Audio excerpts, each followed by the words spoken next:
Bien, bonjour à tous. Merci de votre présence matitunale au sein de l'IRIS pour ouvrir ces journées.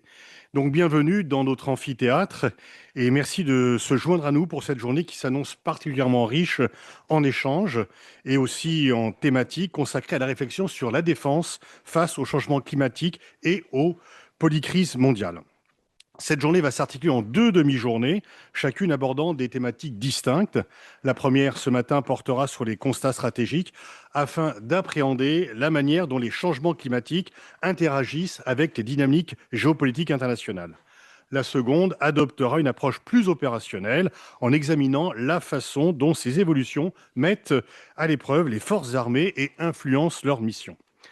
Notre programme sera également rythmé par trois prises de parole. Jérémy Tellier qui ouvrira cette journée, Benoît Faraco qui interviendra en début d'après-midi et Alice Ruffo qui en assurera la clôture. Nous sommes heureux d'accueillir ces échanges dans nos locaux et particulièrement dans cet amphithéâtre afin de poursuivre l'une des missions essentielles de l'IRIS, nourrir et enrichir le débat public sur les grands enjeux internationaux et allier réflexion et pédagogie. C'est en effet la spécificité de l'IRIS d'être à la fois un think tank et d'être une école et de former l'expertise de demain au fur et à mesure des années. Nous sommes un institut qui est spécialisé sur les questions stratégiques depuis 91 et nous sommes devenus un acteur, je crois, clé, né de pas grand-chose, un acteur clé de la recherche géostratégique française ayant de nombreuses connexions aussi bien en France qu'à l'étranger. Grâce à nos chercheurs, l'IRIS participe aux débats internationaux et stratégiques tout en répondant à un besoin de décryptage du grand public et à la formation des professionnels de demain. Notre institut a construit sa renommée grâce à sa capacité d'innovation, tant sur le fond que sur la forme. Et le fait de travailler pour un centre géopolitique sur les questions de climat en est la preuve. Ça, on a fait ce choix il y a une dizaine d'années, ce n'était pas évident. Et on s'est dit, je salue Bastien qui était déjà à l'origine de cela, on a fait le pari de dire que ces questions n'étaient pas uniquement des questions environnementales, pas uniquement des questions scientifiques, pas uniquement des questions sociétales, mais étaient également des questions géopolitiques. Donc nous essayons de valoriser une diversité de thématiques d'études et en anticipant les défis émergents au cœur des débats géopolitiques. Nous essayons aussi, en nous appuyant sur une large palette de supports, publications écrites, organisation d'événements, production de contenus multimédia, chaînes YouTube, réseaux sociaux multiples, afin de rendre nos analyses accessibles et éclairantes pour le grand nombre. Nous voulons ici, et c'est parce que nous sommes à la fois un think tank et une école, ce qui est notre ADN, nous voulons être aussi pertinents pour les responsables politiques et dans les leaders, les décideurs, mais aussi compréhensibles et attractifs pour le grand public. Il y a, et au fur et à mesure, c'était moins évident quand nous avons créé l'IRIS, il y a une demande de plus en plus grande, de plus en plus forte de pédagogie, de compréhension des événements géopolitiques, qui est rentré au lycée, personne n'y serait attendu il y a une trentaine d'années. Et donc le rôle de l'IRIS, c'est aussi effectivement de rendre, pour toutes les générations, eh bien, la géopolitique compréhensible et attractive. Il y a chez beaucoup de nos concitoyens le sentiment double que c'est important, mais que c'est compliqué, et donc on reste à l'écart. Notre mission, c'est justement de dire ne restez pas à l'écart. C'est compliqué, mais on peut vous expliquer ça simplement, et on va vous y aider. Et donc la singularité de l'IRIS réside dans sa capacité à offrir une lecture transversale des enjeux internationaux, une lecture qui dépasse les cloisonnements habituels entre disciplines, approches analytiques et entre cultures professionnelles. C'est précisément cet esprit qui nous réunit aujourd'hui en rassemblant chercheurs, militaires, diplomates, experts autour d'un même sujet de réflexion. Nous avons toujours voulu innover et ne pas considérer que la géopolitique concernait exclusivement les rapports de force militaires, d'où l'exploration de champs nouveaux comme le climat. Cet esprit anime également l'Observatoire Défense et Climat tout au long de l'année et depuis sa création et l'attribution de la coordination à l'IRIS en 2016 grâce à ses rapports, ses conférences, ses podcasts. Et à ce titre, je voudrais remercier la DGIRS qui nous a permis de stabiliser une équipe de chercheurs, ce qui n'aurait pas été possible sans ces observatoires qui permettent d'aller sur le long terme, de bâtir une équipe, de ne pas être dépendant de recettes annuelles. C'est aussi grâce à cela qu'on peut développer une expertise et j'espère que cela continuera et que les crédits seront toujours affectés au véritable centre de recherche et non pas aux maisons de retraite déguisées en centre de recherche. L'IRIS a toujours cherché à créer un pont entre experts et grand public à travers ses conférences accessibles à tous, mais également grâce à ces formations. Notre école, ouverte en 2002, IRIS-Sup, accueille cette année près de 600 étudiants au niveau Bac+4, Bac+5, en présentiel et à distance. Elle les forme à la géopolitique et aux relations internationales en offrant les clés pour comprendre les enjeux complexes et souvent interconnectés. Nous faisons également le lien entre les mondes académiques et les praticiens en informant et en conseillant décideurs politiques et économiques. L'Observatoire permet en ce sens de joindre chercheurs et experts de la sécurité climatique avec des militaires.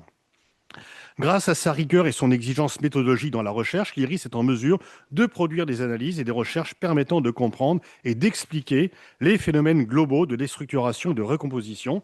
Procéder ainsi permet de produire des réflexions utiles à l'action publique, munies de recommandations pour anticiper les risques dans un contexte de polycrise croissant.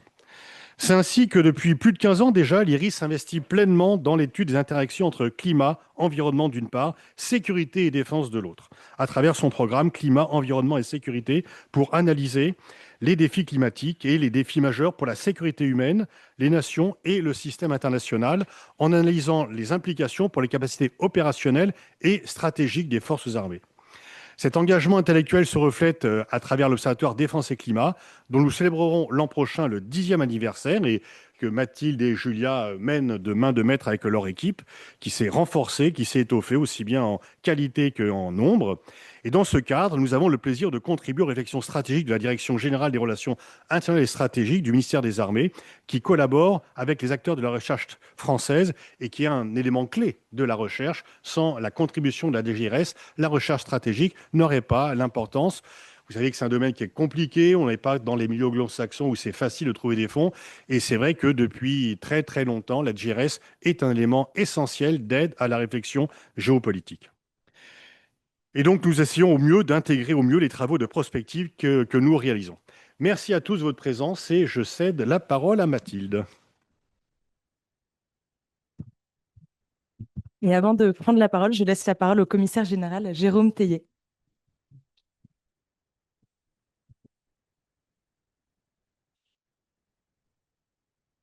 Mesdames et messieurs les responsables institutionnels diplomatiques, mesdames et messieurs les officiers, amiral, mesdames et messieurs les membres de l'Observatoire Défense et Climat, chers amis, au nom de la Direction générale des relations internationales et de la stratégie, je vous souhaite la bienvenue à cette journée de conférence consacrée à la défense face au changement climatique et face aux polycrises mondiales. C'est pour moi un plaisir et un honneur d'intervenir ce matin pour ouvrir ce séminaire de travail et de réflexion qui sera conclu par Madame Alice Ruffo, ministre déléguée auprès de la ministre des Armées et des Anciens combattants, qui connaît parfaitement cette problématique pour l'avoir personnellement portée lorsqu'elle était directrice générale. Merci à l'IRIS de nous accueillir dans ses murs. Merci à tous les intervenants et panélistes. Merci à chacun de votre présence. Comme vous l'avez rappelé, monsieur le directeur, la recherche stratégique est particulièrement importante et elle l'est pour le ministère des Armées et la DGRIS. Notre soutien à la recherche vise notamment à accroître la connaissance du ministère dans des secteurs que nous estimons à fort enjeu pour la défense. C'est précisément le cas de l'étude des effets des changements climatiques sur notre appareil de défense et sur notre écosystème militaire. Dans un environnement stratégique fragmenté où la compétition s'accroît, les changements climatiques sont en effet une vulnérabilité supplémentaire, un multiplicateur de risques et de menaces, le facteur et le révélateur d'instabilité qui mettent notre système militaire et notre appareil de défense à l'épreuve de la résilience. Au même titre que le retour du rapport de force comme mode de règlement des conflits, que la contestation généralisée du modèle occidental ou que l'éruption du champ informationnel comme champ de bataille, le changement climatique est devenu depuis quelques années un marqueur de notre environnement stratégique. L'ancien chef d'état-major des armées parlait de catalyseur de chaos. Nos stratégies de défense doivent donc intégrer une nouvelle équation. Anticiper les évolutions climatiques pour se préparer aux crises, adapter nos capacités pour faire face à cette nouvelle conflictualité, chercher à agir en coopération. Pays riverain de l'océan Pacifique et de l'océan Indien, bien inséré dans son environnement régional, la France a très tôt été concernée par les effets du changement climatique, jusqu'à être touchée directement, avec des implications concrètes pour les forces armées, à l'image récente du cyclone Chido qui a frappé l'archipel de Mayotte il y a bientôt un an. Anticipant cette dynamique, le ministère des Armées s'est doté dès 2022 de stratégies solides, au pluriel, pour y faire face, et notamment de la stratégie défense et climat coordonnée par le major général des armées, qui structure l'action du ministère en matière d'adaptation et d'atténuation. C'est cette anticipation stratégique qui permet aujourd'hui aux armées de faire face aux défis des opérations de secours d'urgence, dites HADR, ou de se préparer à une possible instrumentalisation des vulnérabilités climatiques par nos compétiteurs stratégiques. Les changements climatiques se conjuguent à d'autres facteurs pour accroître les tensions préexistantes et exacerber les crises, générant de la conflictualité. Déplacement de population, tensions pour les terres arables et agricoles, pression sur les ressources halieutiques, les exemples sont nombreux. Les forces armées se trouvent ainsi confrontées à de nouveaux conflits qui s'enracinent, évoluent, s'exacerbent ou reprennent. Par exemple, l'Inde et le Pakistan, avec la question supplémentaire du partage des eaux. La conflictualité augmente donc, mais également se diffuse géographiquement, par exemple dans l'Arctique, ou sur les plans technologiques, avec la géo-ingénierie solaire. Les sujets climatiques sont également au cœur de nombreuses négociations internationales et constituent à ce titre une opportunité stratégique à saisir. La DGRIS, dans son rôle de pilote de l'action internationale du ministère des Armées, porte ces enjeux avec ses partenaires. Prendre en compte la réalité des changements climatiques au sein de nos politiques de défense, c'est intégrer une dimension centrale pour nos partenaires de l'hémisphère sud notamment, et s'ouvrir à la coopération avec eux. Je pense notamment aux États insulaires du Pacifique, mais également aux États de la rive sud de la Méditerranée. J'étais au Maroc hier et nous en avons beaucoup parlé avec nos partenaires marocains. La France est identifiée par ses partenaires comme un acteur régional réactif, un partenaire fiable et un fournisseur de sécurité crédible qui dispose de capacités d'assistance significatives et mobilisables sous faible préavis. Les opérations HADR sont ainsi au cœur d'enceintes comme le Forum des ministres de la Défense du Pacifique Sud ou encore le 5+5 Défense. Elles favorisent l'intégration régionale de nos outre-mer, à l'image de la mobilisation des forces armées aux Antilles auprès de la Jamaïque à la suite du passage du cyclone, l'ouragan Mélissa. Pour finir et conclure, permettez-moi de revenir sur l'importance d'inlassablement continuer à convaincre de l'importance d'une bonne prise en compte de ces enjeux, alors que des menaces dures sont à nos portes et que les priorités sont déjà nombreuses. Pour cela, la DGRIS finance, promeut et finance la recherche stratégique, notamment au travers de l'Observatoire Défense et Climat, fondé en 2016, comme cela a été rappelé, et coordonné par l'Institut des relations internationales et stratégiques, que je remercie. Je me félicite que cet outil de prospective ait, en 2025, cette année, organisé plusieurs séminaires et publié des notes d'analyse stratégique particulièrement utiles qui portent sur des enjeux concrets. Pour ne citer que les plus récentes, j'en citerai 3. La diplomatie climatique des monarchies du Golfe en tant que levier d'influence et outil de puissance. L'implication sécuritaire et de défense des points de bascule climatiques en abordant le thème de la circulation méridienne de retournement atlantique.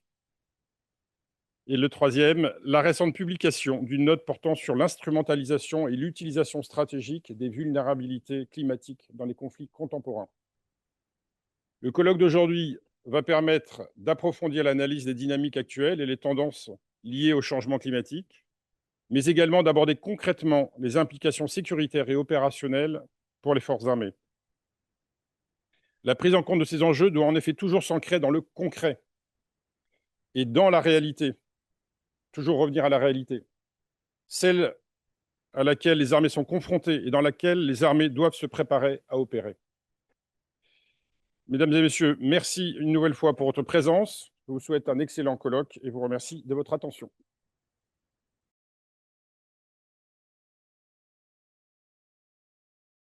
Mesdames et messieurs, bonjour à toutes et à tous. Je souhaite tout d'abord remercier Pascal Boniface ainsi que le commissaire général Jérôme Tellier pour leurs propos introductifs. Et merci également à toutes celles et ceux qui sont présents ce matin pour votre intérêt et votre engagement sur ces questions essentielles. Je suis Mathilde Jourde, chercheuse à l'IRIS, responsable du programme Climat, Environnement et Sécurité et co-directrice de l'Observatoire Défense et Climat. Nous allons donc démarrer cette journée avec une matinée qui sera consacrée à la lutte contre les changements climatiques dans un monde où le multilatéralisme se fragmente et où les dynamiques géopolitiques se recomposent. L'objectif est de mieux comprendre comment ces évolutions influencent la lutte contre les changements climatiques et, à l'inverse, comment les dérèglements climatiques deviennent eux-mêmes des facteurs qui pèsent sur ces dynamiques, pouvant être instrumentalisés ou pouvant exacerber certaines tensions. J'ai l'honneur d'animer cette table ronde aujourd'hui, intitulée « La diplomatie climatique à l'épreuve des fractures internationales » et de pouvoir compter sur un panel d'intervenants de tout premier plan. Valérie Masson-Delmotte, paléoclimatologue, directrice de recherche au CEA au Laboratoire des sciences du climat et de l'environnement, coprésidente du groupe 1 du GIEC. Lola Valero, directrice de programme du programme Diplomatie à la European Climate Foundation. François Gémen, co-directeur de l'Observatoire Défense et Climat, professeur à HEC. Et le vice-amiral Geoffroy Dandinier, adjoint au sous-chef opération à l'état-major des armées.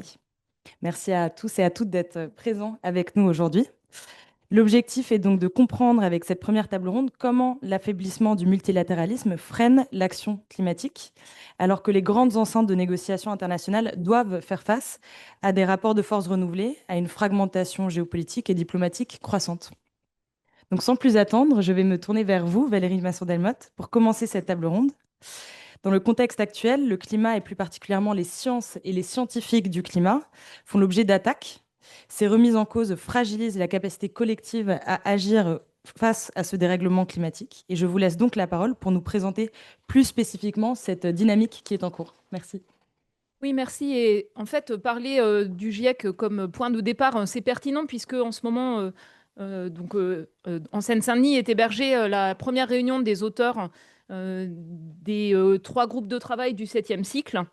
Et pour illustrer les tensions qui s'exercent, ne serait-ce que sur la capacité collectivement à fournir une évaluation de l'état des connaissances scientifiques rigoureuse et objective dans un cadre intergouvernemental, ce démarrage des travaux se fait alors qu'il n'y a pas de calendrier pour le rendu de ces rapports du 7e cycle, avec une crispation dans le cadre des sessions plénières du GIEC, des relations diplomatiques, des tensions visant notamment à décorréler la production du 7e cycle du GIEC par rapport au 2e bilan mondial de l'accord de Paris, ce qui pour moi est un risque majeur par rapport à la place des éléments probants des connaissances scientifiques pour éclairer ce bilan mondial. On voit bien en fait que ce qui est remis en cause, bien sûr, il y a des enjeux d'inclusion, des enjeux de modalités pratiques qui sont mis en avant, mais on voit bien que c'est remettre également en cause la place de l'évaluation scientifique comme un point clé sur lequel on peut s'appuyer pour éclairer des négociations internationales. Et d'ailleurs, ce que j'ai noté en suivant à distance la COP30, c'est que dans le cadre de la COP30 elle-même, la place des faits scientifiques était difficile. Les déclarations, les décisions qui ont été formulées ne s'appuyaient que sur les rapports du GIEC antérieurs, sur la base de connaissances finalement presque obsolètes jusqu'en 2019. Et il y a eu une vraie difficulté à y intégrer des enjeux importants sur le maintien des capacités de suivi du climat de la Terre, le système d'observation de la Terre, fragilisé par des reculs majeurs de financement aux États-Unis. Il y a eu la difficulté à intégrer la réactualisation qui est faite tous les ans sur la base des mêmes jeux de données, des mêmes indicateurs, des mêmes méthodologies que dans les rapports du GIEC, de l'état du climat planétaire et de ce qu'on peut dire de là où on en est. Donc maintenant, je vais passer à ce volet-là. Donc tous les ans, depuis 2022, nous publions une réactualisation des indicateurs clés du climat et de l'influence humaine au niveau planétaire. Donc ce que je peux rappeler, c'est que sur les derniers 10 ans, le réchauffement observé est de l'ordre de 1,2 degré, intégralement explicable uniquement par les conséquences des activités humaines.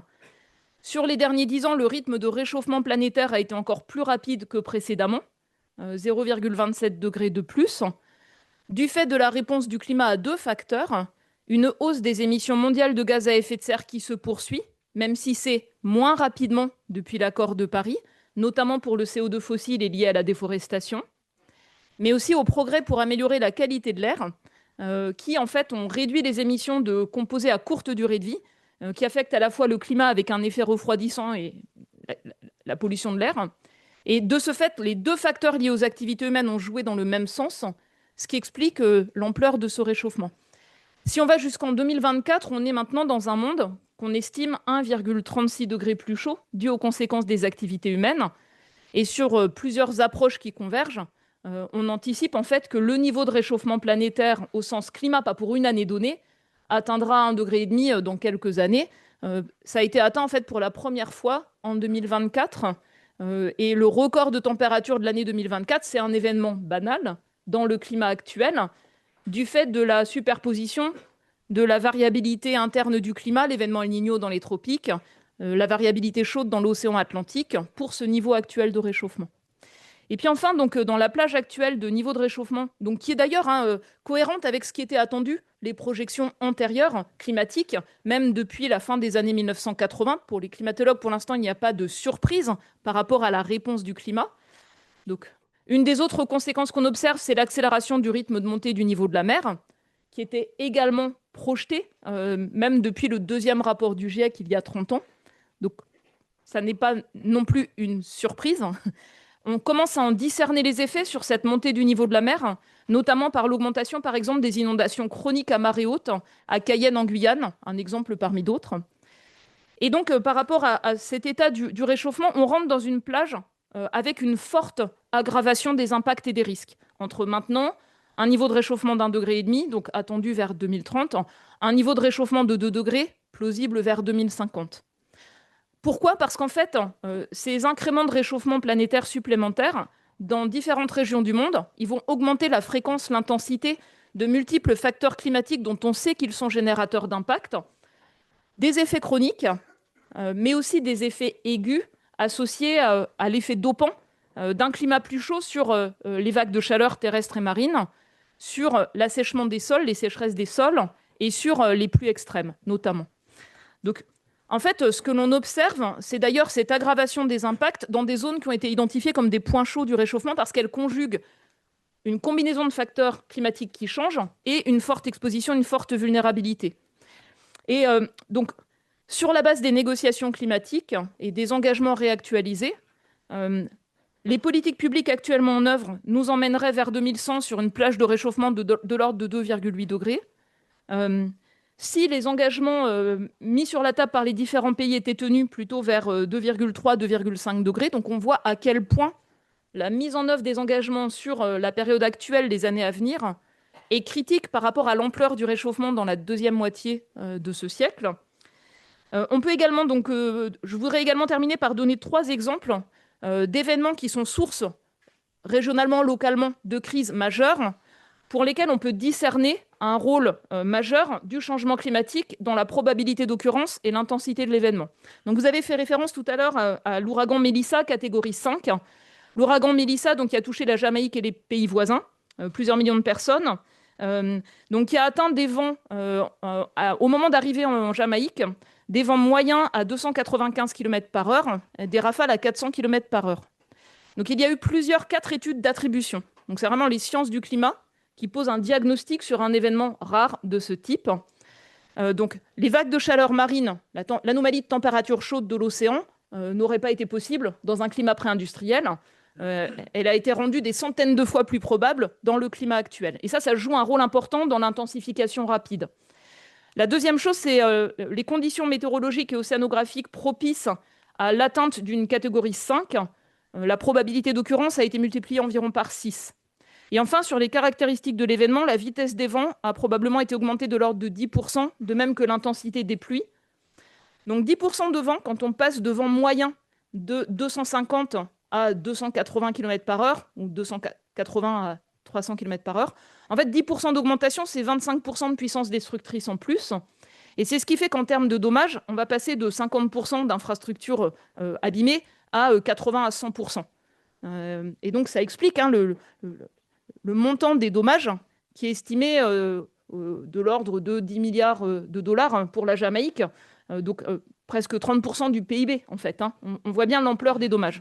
Deuxième exemple que je voulais donner, c'est la sécheresse grave qui touche la région du Tigre, de l'Euphrate, de l'Irak, de l'Iran et de la Syrie. Donc une sécheresse en fait persistante sur 5 ans, avec cet automne, en plus d'une sécheresse longue, persistante, l'automne le plus chaud, le plus sec, notamment en Iran. Et donc un événement de ce type, c'est-à-dire la sévérité de la sécheresse des sols sur 5 ans, elle a été rendue en fait 50 fois plus probable dans le climat plus chaud d'aujourd'hui, parce qu'à une période de pluie faible, presque banale en climat pré-industriel, s'ajoute l'effet d'une atmosphère plus chaude qui vide les sols plus rapidement de leur humidité, augmente les besoins en eau, et donc aggrave profondément l'intensité de la sécheresse, combinée en fait à des pratiques d'irrigation non durables, un appauvrissement des ressources en eau des sols, des pratiques qui conduisent à une désertification et qui amplifient à la fois la vulnérabilité et l'aggravation des conséquences, à tel point qu'en fait tous les réservoirs qui approvisionnent plusieurs grandes villes sont à des niveaux de remplissage de l'ordre de 3 à 10%, et qu'il y a la question en fait de la persistance d'une ville comme Téhéran.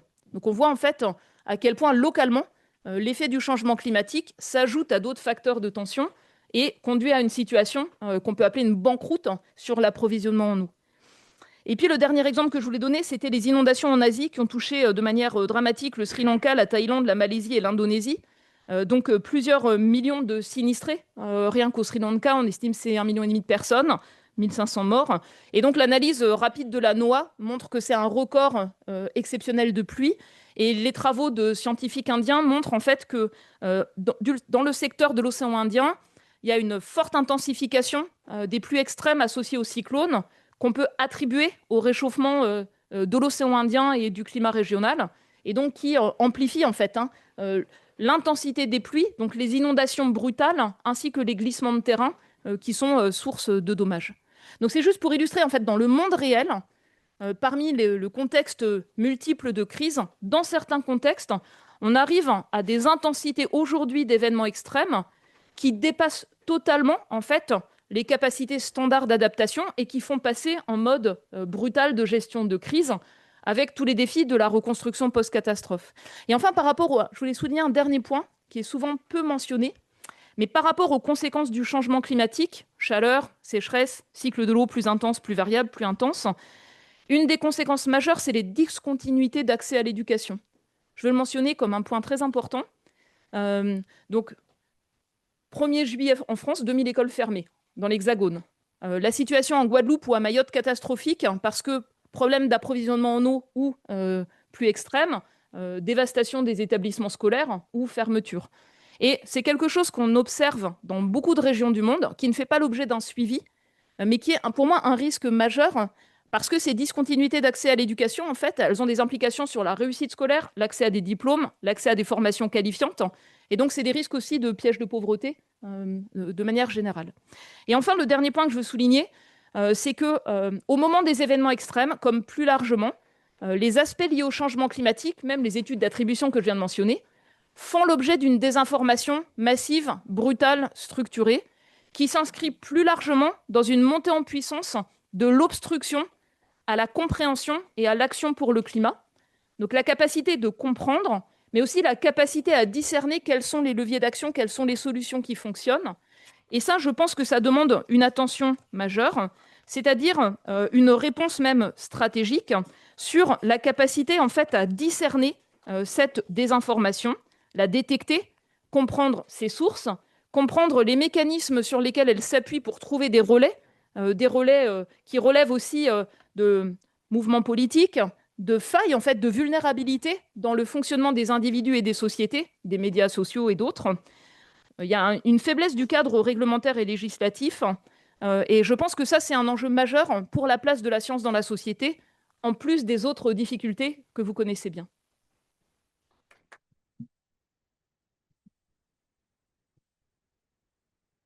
Merci Valérie pour ce panorama et ce cadrage qui nous permet d'ancrer les discussions qu'on va avoir aujourd'hui avec voilà, ces éléments à l'esprit. Je me tourne maintenant vers vous, Lola Valero. J'aimerais que nous revenions maintenant sur la COP 30 qui vient de se terminer donc, le 22 novembre dernier et qui constituait une échéance particulièrement symbolique puisqu'elle marquait les 10 ans de l'accord de Paris. Donc, est-ce que vous pourriez nous présenter les éléments principaux, les enjeux, les résultats de cette COP, les différentes coalitions qui ont pu y jouer un rôle, éventuellement les alternatives aux obstacles qu'on a pu constater sur place? Merci. Merci beaucoup, Aléris. Ici, très bien. Merci beaucoup, Aléris, pour cette invitation. J'ai prévu quelques éléments visuels pour soutenir mon propos. Pour revenir sur cette COP, je voudrais les structurer suivant deux promesses en fait qui avaient été faites par la présidence brésilienne. D'abord, celle d'avoir une COP de la vérité. Alors, c'est une ancienne qui revient périodiquement. On commence depuis la COP 28 en particulier, où on a parlé des fossiles pour la première fois, à dire il faut qu'on remette l'église au milieu du village quelque part et qu'on a un discours de vérité.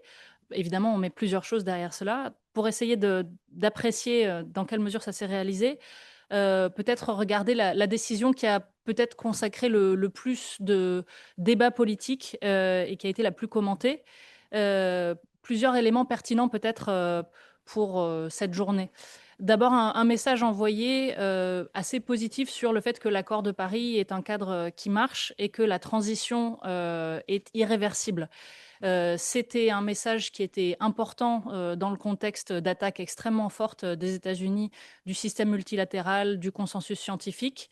C'est quelque chose qui permet de dire à certains observateurs que le verre est quelque part à moitié plein. Néanmoins, il y a un changement narratif très important, c'est que par rapport aux précédentes décisions ou au discours d'ensemble sur il faut limiter le réchauffement climatique à 1,5 degré, pour la première fois, on commence à avoir comme objectif politique l'idée de limiter l'ampleur et la durée de tout dépassement de cette limite.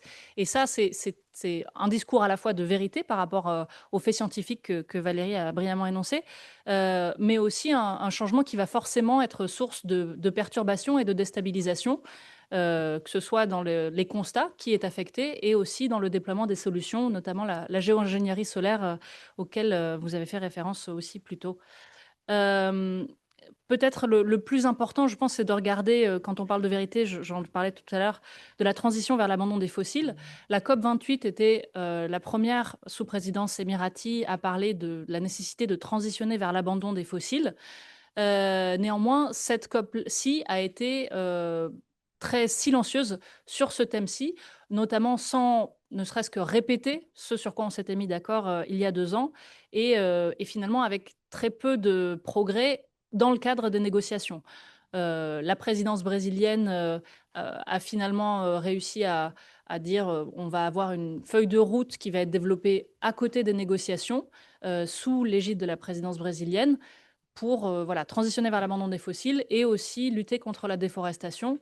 Mais ça n'a pas fait l'objet d'un compromis dans le texte des négociations, malgré un soutien très fort du président Lula.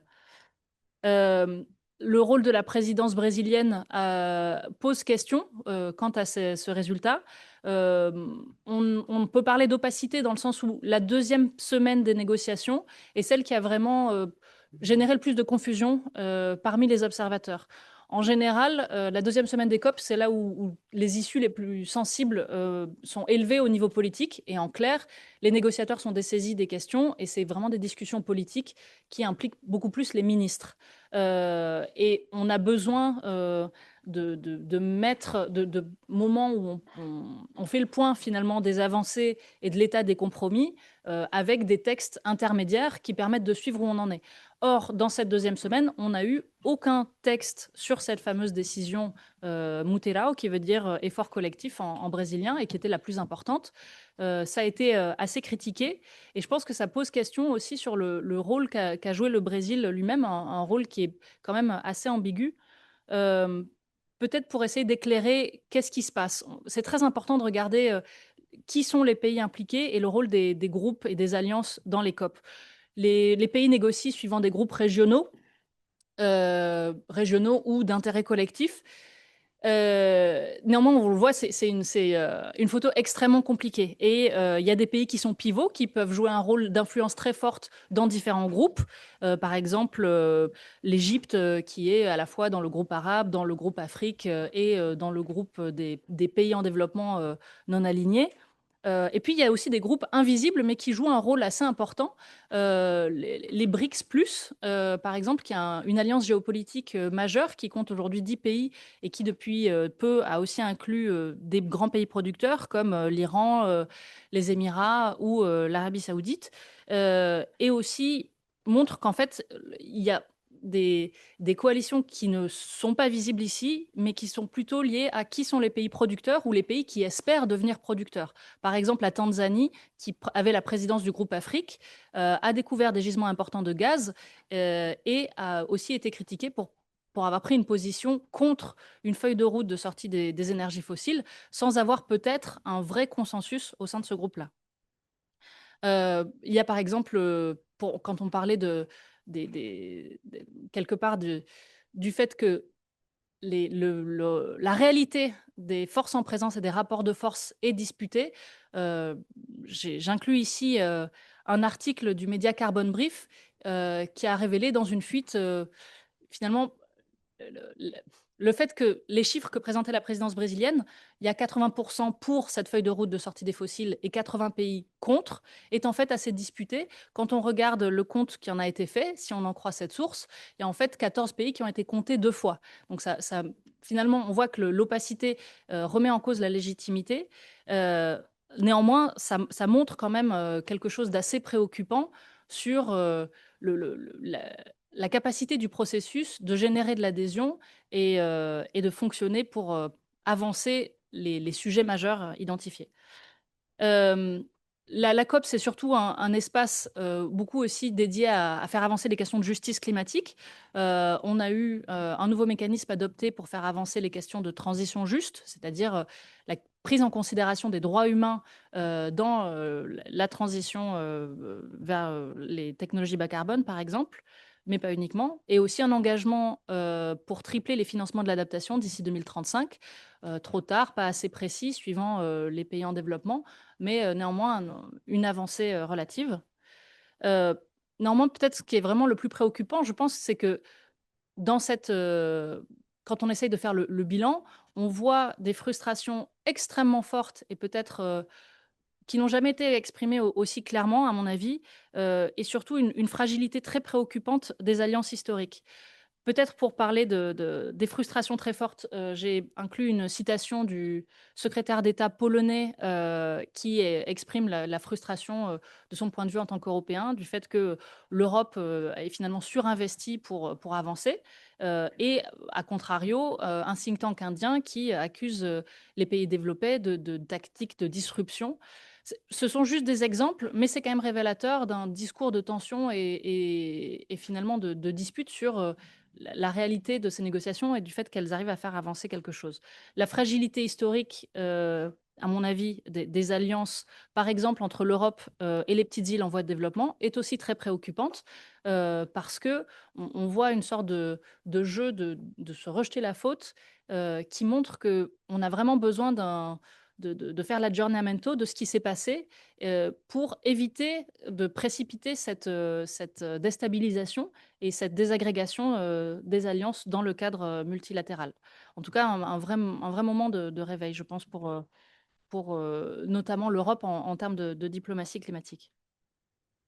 Sur le plan de la COP de la mise en œuvre, c'était la deuxième promesse faite par la présidence brésilienne.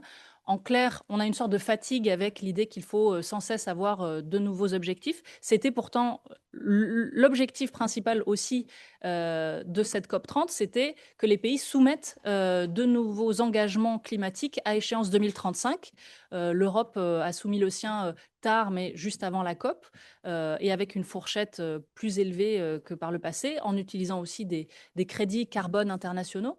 Mais on voit que le troisième émetteur mondial, l'Inde, par exemple, n'a pas soumis cette contribution. Donc, quand même, une remise en question des cibles et en même temps, on était censé parler beaucoup plus de mise en œuvre, c'est-à-dire de la réalité économique de la transition. Je pense que ça s'est passé dans une certaine mesure. Ça montre surtout que le climat, c'est vraiment une question géopolitique et géoéconomie, et je rends hommage à l'IRIS pour avoir fait ce pari il y a 10 ans. On a beaucoup parlé commerce et guerre commerciale. Évidemment parce que Trump a lancé une guerre commerciale majeure au niveau mondial, mais aussi parce que la Chine a un rôle de domination énorme des chaînes de valeur des technologies propres.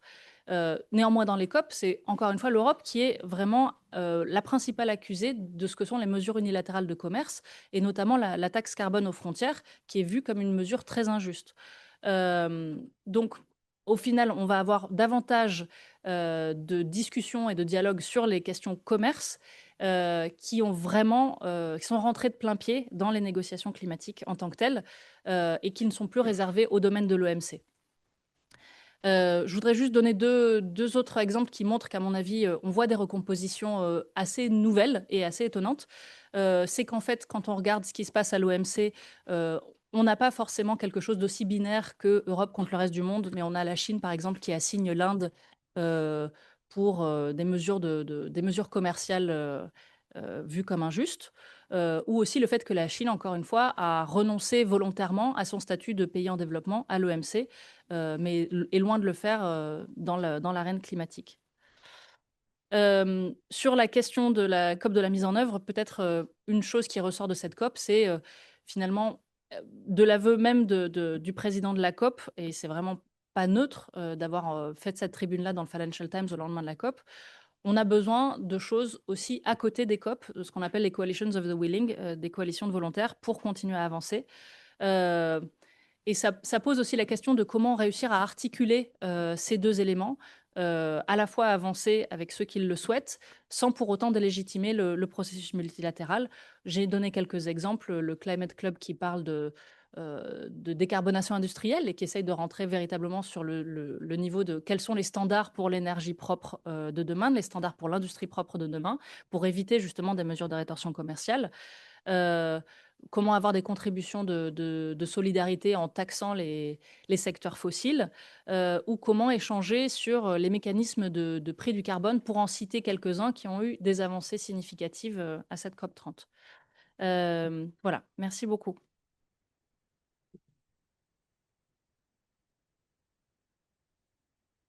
Merci Lola pour ce bilan qui nous permet de comprendre la manière dont les tensions impactent aujourd'hui le multilatéralisme et la diplomatie au sens général, et potentiellement les voies alternatives possibles comme les coalitions of the willing. On aura peut-être l'occasion sur lesquelles on pourra revenir dans les questions peut-être. François, je me tourne maintenant vers toi. Et en lien avec cette journée sur les enjeux climat et défense, je t'invite à poursuivre cette discussion et cet échange pour expliciter plus directement peut-être le lien entre changement climatique et enjeux de sécurité. Donc en quoi est-ce que les changements climatiques constituent un enjeu géopolitique, un enjeu sécuritaire majeur, et quelle recomposition géopolitique on peut observer aujourd'hui en lien avec ces dérèglements? Merci. Merci beaucoup Mathilde. Alors c'est évidemment une vaste question, et peut-être pour y arriver, je vais repartir du brillant exposé qu'a fait Lola sur ce qui avait permis de décider ou de ne pas décider cette COP30, et me pencher sur les logiques géopolitiques qui sont sous-jacentes à la décision finale. Lorsque les États-Unis annoncent n'envoyer à la COP que des stagiaires pour prendre des notes plutôt que des représentants importants, la nouvelle est accueillie avec un certain soulagement parmi les délégués. Ça veut dire que les États-Unis ne feront pas trop obstruction aux négociations et potentiellement au résultat final, comme ils l'avaient fait sous la précédente présidence de M. Trump. Il y a par ailleurs des attentes qui sont très fortes, notamment en France, quant à la présidence brésilienne.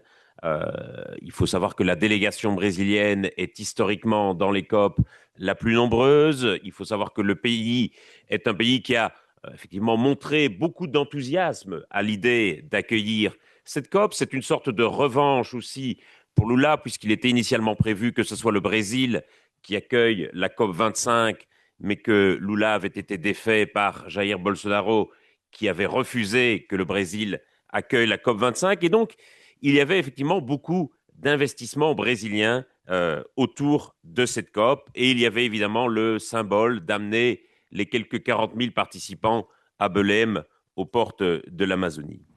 Et puis au final, force est de constater que la décision finale est une déception amère, sincèrement, pour les Européens, qui, je pense, ont parfois géopolitiquement péché par naïveté en imaginant qu'ils allaient trouver dans la présidence brésilienne une alliée de poids. Et il faut dire que culturellement, nous avons des liens amicaux très importants avec le Brésil. Ceux d'entre vous qui ont assisté au feu d'artifice du 14 juillet cette année savaient que le feu d'artifice était consacré au Brésil. Le président de la COP, quelques jours avant l'ouverture, était invité de la grande matinale de France Inter. Le Brésil envoie régulièrement des joueurs de football au PSG. Et donc, nous avons des liens culturels, amicaux, très profonds avec le Brésil. Cette année était placée sous le signe de l'entente franco-brésilienne. J'avais moi-même été invité par l'ambassade de France au Brésil à faire une tournée de conférences dans le pays avant la COP. Et donc, il y avait peut-être une certaine forme de naïveté à imaginer que la présidence brésilienne se rallierait naturellement à la position européenne. La réalité, hélas, c'est que d'un point de vue géopolitique, la position brésilienne est toujours alignée avec celle des pays émergents. Et que Lula, même s'il nous paraît sympathique en Europe, est bien davantage l'ami de Vladimir Poutine, de Xi Jinping et de Narendra Modi que de M. Macron ou de Mme von der Leyen. Et donc, au final, la position brésilienne va s'aligner avec la position des BRICS et effectivement, le tour que prend cette COP 30 me rappelle beaucoup le tour qu'avait pris la COP 15 de Copenhague il y a maintenant une quinzaine d'années, où à nouveau l'accord avait été imposé par les pays émergents selon une double logique. La première logique, c'est que ce ne sont pas les accords internationaux qui dictent les politiques nationales, mais ce sont les politiques nationales qui dictent les accords internationaux. Et la conférence de Copenhague marque une certaine forme de césure importante, puisque jusqu'à la COP 15 de Copenhague, on pratique la négociation selon un format descendant, top-down, où les politiques nationales sont alignées sur les accords internationaux. Et à la COP 15 de Copenhague en 2009, les pays émergents, les BRICS, disent très clairement qu'il n'est plus question pour eux d'accepter que leur politique nationale soit dictée par les accords internationaux. Et c'est en prenant acte de ce changement, de cette révolution copernicienne dans la manière dont on va mener la diplomatie climatique que l'on va réussir à avoir l'accord de Paris quelques années plus tard, en construisant l'accord de Paris selon une logique ascendante, bottom-up, où on va partir des engagements climatiques nationaux, qu'on appelait à l'époque les INDC et désormais les NDC, donc les contributions nationales, les engagements nationaux, qui vont constituer le cœur de l'accord de Paris. Et donc, le point de vue des BRICS à cette COP30 n'a pas changé depuis la COP15, c'est-à-dire qu'il n'est pas question d'imposer quoi que ce soit, et ce sont les politiques nationales qui vont dicter la logique de l'accord.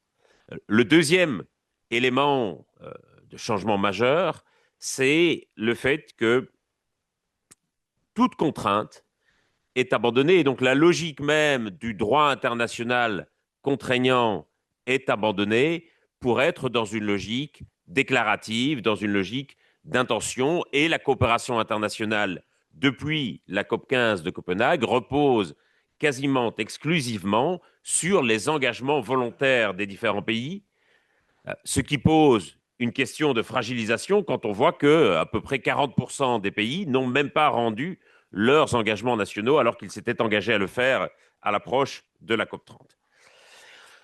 Et donc, les pays émergents vont imposer leurs textes et leur vision des choses, et l'Union européenne va choisir d'accepter ce texte, va choisir d'avaler cette couleuvre, ce qu'elle n'a pas toujours fait dans les négociations. Il y a eu des moments où l'Union européenne a claqué la porte, notamment à la COP6 de La Haye en 2000, mais cette fois-ci, l'Union européenne va choisir d'accepter le texte pour essentiellement sauver le multilatéralisme et éviter d'apparaître comme les mauvais payeurs qui auraient fait échouer la COP30.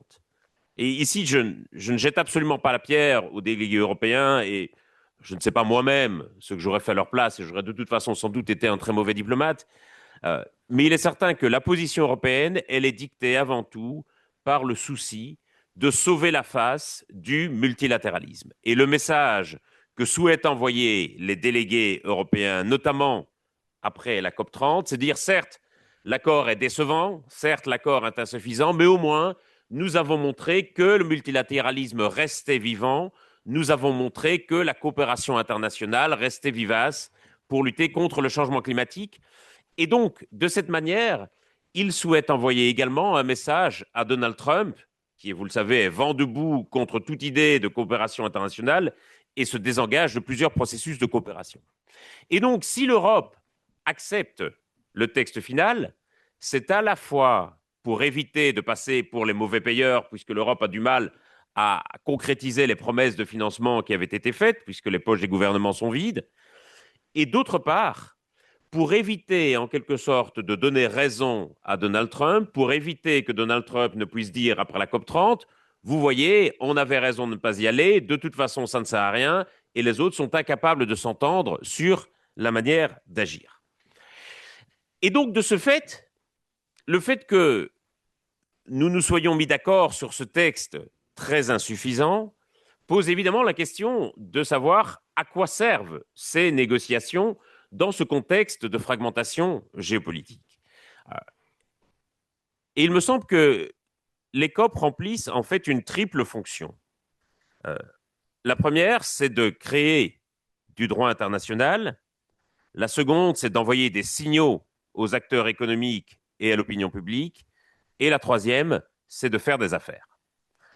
Pour ce qui concerne la première fonction, on sent qu'on arrive un peu ici au bout de la logique. À la fois parce que le texte majeur de droit international restera pour longtemps l'accord de Paris et que donc si on espère chaque année un texte qui soit du même niveau que l'accord de Paris, ben on sera condamné à être perpétuellement déçu et que donc on est plutôt sur des mécanismes ici plus techniques de mise en œuvre de l'accord de Paris. Et puis, ce qui affaiblit encore plus considérablement, je dirais, cette fonction de création de droit international, c'est évidemment le fait que le droit international n'est plus respecté nulle part dans le monde, que tout le monde se fiche à peu près éperdument du droit international aujourd'hui, que le droit international, même le plus contraignant, est bafoué chaque jour à Gaza ou en Ukraine, et que donc la capacité du droit international à imposer un certain ordre mondial est gravement mise en cause aujourd'hui, et pas uniquement sur le plan environnemental, et évidemment aujourd'hui en premier lieu sur la question des droits humains, du droit de la guerre, du droit humanitaire. Et donc, la fonction du droit international dans le contexte géopolitique actuel, effectivement, doit être interrogée. Je suis le premier à m'en désoler, mais force est de constater que même les textes les plus contraignants aujourd'hui, même les conventions de Genève sont violées quasiment chaque jour. Et donc, il me semble illusoire d'espérer qu'un accord de droit mou, comme on dit, comme l'accord de Paris, soit respecté strictement. Et on voit bien qu'il n'y a d'ailleurs aucune sanction contre les 40% des pays qui n'ont pas rendu leur contribution nationale alors qu'ils y étaient engagés par l'accord de Paris. Aucune sanction ne leur sera appliquée. Reste la deuxième fonction, qui est peut-être plus importante dans ce contexte que la première, qui est celle d'envoyer des signaux aux acteurs économiques et à l'opinion publique quant à l'état de la transition dans le monde, quant à l'état de la lutte contre le changement climatique. À cet égard, j'aime souvent rappeler que, à mon sens, un des effets les plus importants de l'accord de Paris fut le dopage des investissements dans les énergies décarbonées. Quand on signe l'accord de Paris en 2015, il y a davantage d'investissements dans le monde qui vont vers les énergies fossiles que vers les énergies bas carbone. À partir de 2016, ce ratio s'inverse. Il y a pour la première fois davantage d'investissements dans les énergies bas carbone que dans les énergies fossiles. Et depuis, cet écart n'a cessé de croître. En 2024, il y avait à peu près le double d'investissements dans les énergies bas carbone que dans les énergies fossiles. Alors, c'est évidemment insuffisant. Reste le problème du fait que les investissements dans les énergies fossiles continuent de croître même si à vitesse plus modérée. Mais on voit bien le signal qui est envoyé aux acteurs économiques, qui est de dire que nous allons peu à peu décarboner le mix énergétique et que donc il faut investir davantage dans les énergies bas carbone. Signal qui est évidemment important aussi pour l'opinion publique. On sait que les COP sont aussi des événements médiatiques qui sont regardés et que, évidemment, si les COP n'offrent plus de perspectives et d'avancées, eh bien, elles vont être de plus en plus critiquées par l'opinion publique qui va se demander de plus en plus à quoi servent ces grandes réunions organisées aux quatre coins du monde qui déplacent des milliers de personnes. Et donc, le problème, c'est que si vous n'êtes plus capable d'avancer, même à minima, sur cette question du droit international, le risque, c'est que vous envoyez des signaux négatifs et des signaux contraires à l'opinion publique et, sans doute de façon plus grave encore, aux acteurs économiques sur le ralentissement de la transition. Si vous prenez un investisseur dans des produits énergétiques, s'il constate que le texte de la COP30 n'est même pas capable de reprendre les termes de l'accord négocié à la COP28, n'est même pas capable de reprendre le terme d'énergie fossile dans le texte de l'accord, eh bien cet investisseur va se dire « j'en ai encore pour longtemps à investir dans les énergies fossiles et on ne va pas en sortir tout de suite ». Idem si vous avez une activité dans l'agriculture intensive et que vous attendiez le signal qui allait être donné en matière de lutte contre la déforestation, si le terme lui-même n'apparaît pas dans le texte final, eh bien vous vous dites « mes activités ne sont en aucun cas menacées et je n'ai aucune raison de changer, de réorienter mes activités ». Et donc cette question du signal envoyé à l'opinion publique et aux acteurs économiques, elle est très importante et c'est pour ça que le recul est évidemment, à mon sens, très dommageable. Reste la question des affaires. Les entreprises envoient chaque année de plus en plus de représentants dans les COP et il faut reconnaître que les COP sont aussi devenus au fil du temps ce qu'on appelle en anglais une sorte de marketplace, un endroit où les entreprises vont présenter des projets, vont trouver des investisseurs, vont trouver des partenaires. Ceux d'entre vous qui fréquentent à Paris le salon Change Now au Grand Palais peuvent avoir une idée de ce que ça donne à l'échelle mondiale et les COP sont aussi une sorte de grand salon Change Now où les entreprises vont à la fois présenter leurs projets et vont aussi, il faut le dire, faire des affaires. Et il y a dans l'opinion une très grande ambiguïté quant au rôle de ces entreprises dans les COP. Parce que d'un côté, on va beaucoup reprocher aux entreprises d'envoyer des représentants, on va soupçonner ces représentants de faire du lobbying, et force est de constater qu'effectivement, les espaces qui étaient réservés à la négociation, qu'on appelle la zone bleue, et les espaces réservés aux entreprises et la société civile, la zone verte, sont quand même relativement perméables. Mais d'un autre côté, si les COP étaient organisées comme de petites réunions politiques et que personne n'y assistait et que ce n'était pas un événement médiatique important, on regretterait sans doute aussi le fait que les entreprises se désintéressent de la question climatique et on les accuserait de se désengager. Et donc, il y a une très grande ambiguïté dans l'opinion quant au rôle des entreprises dans ces négociations, quant au rôle des entreprises dans la transition en général, alors que, évidemment, plus les signaux envoyés par les gouvernements et globalement par les politiques publiques sont faibles, plus le poids de la transition va reposer sur les entreprises, sur les collectivités et sur la société civile. Et donc, dans ce contexte, je crois qu'il faut s'interroger sur comment, effectivement, les COP et globalement le multilatéralisme peut encore progresser. Une voie d'avancée, c'est effectivement de casser la règle du consensus et de passer par ce qu'on appelle le minilatéralisme. C'est la voie qu'ouvre la Colombie avec les Pays-Bas en proposant d'organiser une sorte de contre-sommet des pays volontaires à la fin du mois d'avril pour avancer sur la question des énergies fossiles. Alors évidemment, si ce contre-sommet rassemble les pays ambitieux et volontaires, nul doute qu'il va aboutir à des résultats ambitieux sur la sortie des énergies fossiles qui seront salués comme une avancée pour le climat. Le problème, évidemment, c'est que si on organise des contre-sommets, on fragilise un peu plus le processus onusien des COP et qu'effectivement, on risque de vider les COP de leur substance. Est-ce à dire qu'il faudrait transformer les COP en grand salon Change Now et assumer que ça devient surtout une marketplace dans les mains des entreprises? C'est peut-être je dirais, un extrême vers lequel on aura beaucoup de mal à aller. Mais il me semble en tout cas que si on veut avancer, il va falloir sortir de cette ambiguïté quant au rôle que jouent les acteurs non étatiques, au premier rang desquels les entreprises, dans les COP. Reste alors, et j'arrive à la question qui est la question plus sécuritaire sur les tensions géopolitiques, qui aujourd'hui va se cristalliser largement autour de la question énergétique. Nous avons les yeux rivés sur la révolution que promet l'intelligence artificielle. Je pense que nous ne réalisons pas à quel point il y a une autre révolution qui est en cours, qui est une révolution énergétique, qui passe en premier lieu par les énergies renouvelables. Aujourd'hui, les montants qui sont investis par la Chine dans les énergies renouvelables sont absolument considérables. Il faut rappeler que la Chine concentre à peu près aujourd'hui les 2/3 des investissements mondiaux dans les énergies renouvelables. Pour que chacun comprenne bien ce que ça veut dire, que la Chine investit 2 fois plus dans les renouvelables que l'ensemble des autres pays du monde réunis. Je donne juste un chiffre pour que chacun prenne bien la mesure de ce qui se passe. Sur le premier semestre 2025, la Chine a installé une puissance de crête en énergie solaire de 256 gigawatts. Le reste du monde, tous les autres pays combinés, ont installé sur la même période une puissance solaire de 124 gigawatts.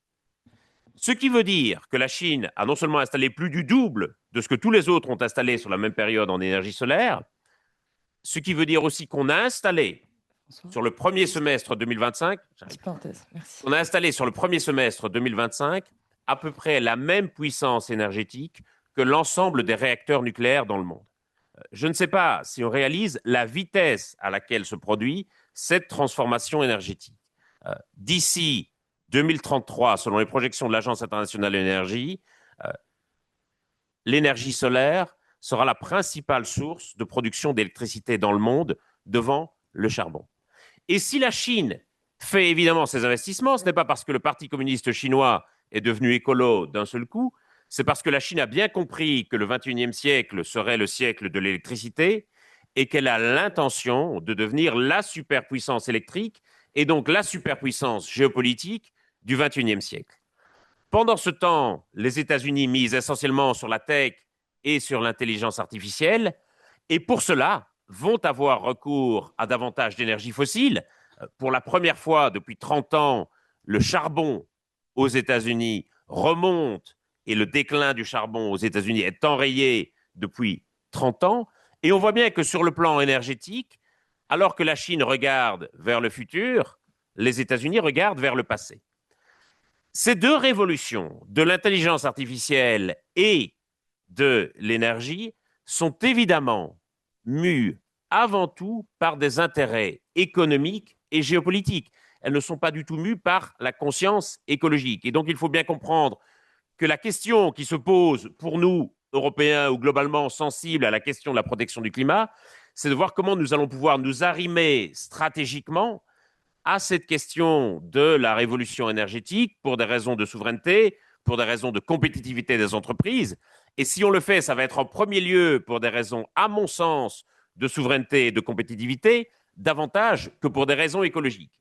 Est-ce que l'écologie peut trouver des alliés dans ces questions géopolitiques? Sans doute, à condition de le faire habilement, mais pour le moment, on voit mal comment émerge une véritable position européenne et l'Europe donne l'impression d'être prise entre les feux de deux révolutions, une révolution technologique portée par les États-Unis et une révolution énergétique portée par la Chine.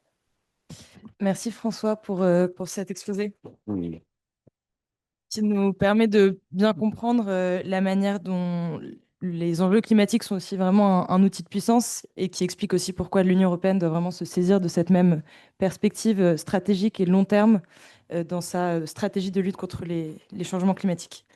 Amiral, je me tourne vers vous enfin pour conclure ce tour d'horizon.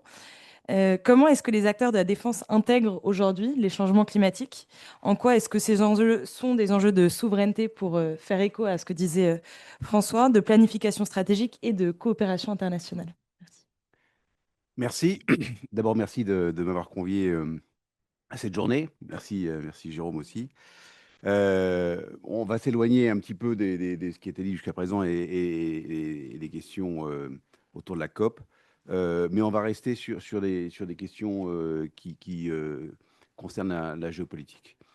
En fait, je ne vais peut-être pas vous parler en tant qu'adjoint du sous-chef opération, mais il se trouve que j'ai commandé pendant 2 ans le Pacifique et que c'est évidemment une zone dans laquelle on voit très concrètement un certain nombre d'impacts et un certain nombre de dynamiques liées au changement climatique et qui sont, à mon sens, assez éclairantes, qui posent un certain nombre de questions. Donc, la défense est dotée en 2022 d'une stratégie climat. Alors, en tant que marin, je peux témoigner que ces questions-là, on les observe depuis bien plus longtemps dans la marine. Quand je suis dans l'interarmée, on a une stratégie interarmée qui a 4 axes d'efforts qui ont été repris d'ailleurs dans ton exposé. L'anticipation, l'adaptation, l'atténuation, qui est plutôt le volet lié au développement durable et la transition énergétique, et puis la coopération internationale. Et donc, je vais m'appuyer sur 3 de ces lignes d'effort pour illustrer certaines dynamiques que j'ai observées dans le Pacifique et qui me semble-t-il, nous éclairent sur certaines choses. La première, c'est l'anticipation. Et là-dessus, je voudrais mettre en avant les questions de souveraineté. Alors, dans le Pacifique Sud, on est entouré de toutes petites îles. Et quand on voit certains événements climatiques, alors je ne sais plus si c'est Nauru ou Tuvalu, qui finalement détruisent plus de 60% du PIB de ces pays en un seul événement, on se dit que la question de la souveraineté est certainement pas vue par ces pays comme on peut la voir chez nous. Voilà. Les problématiques sont très différentes, et notamment la question de la dépendance est très très forte. Voilà. On a besoin de sponsors dans ce cas-là.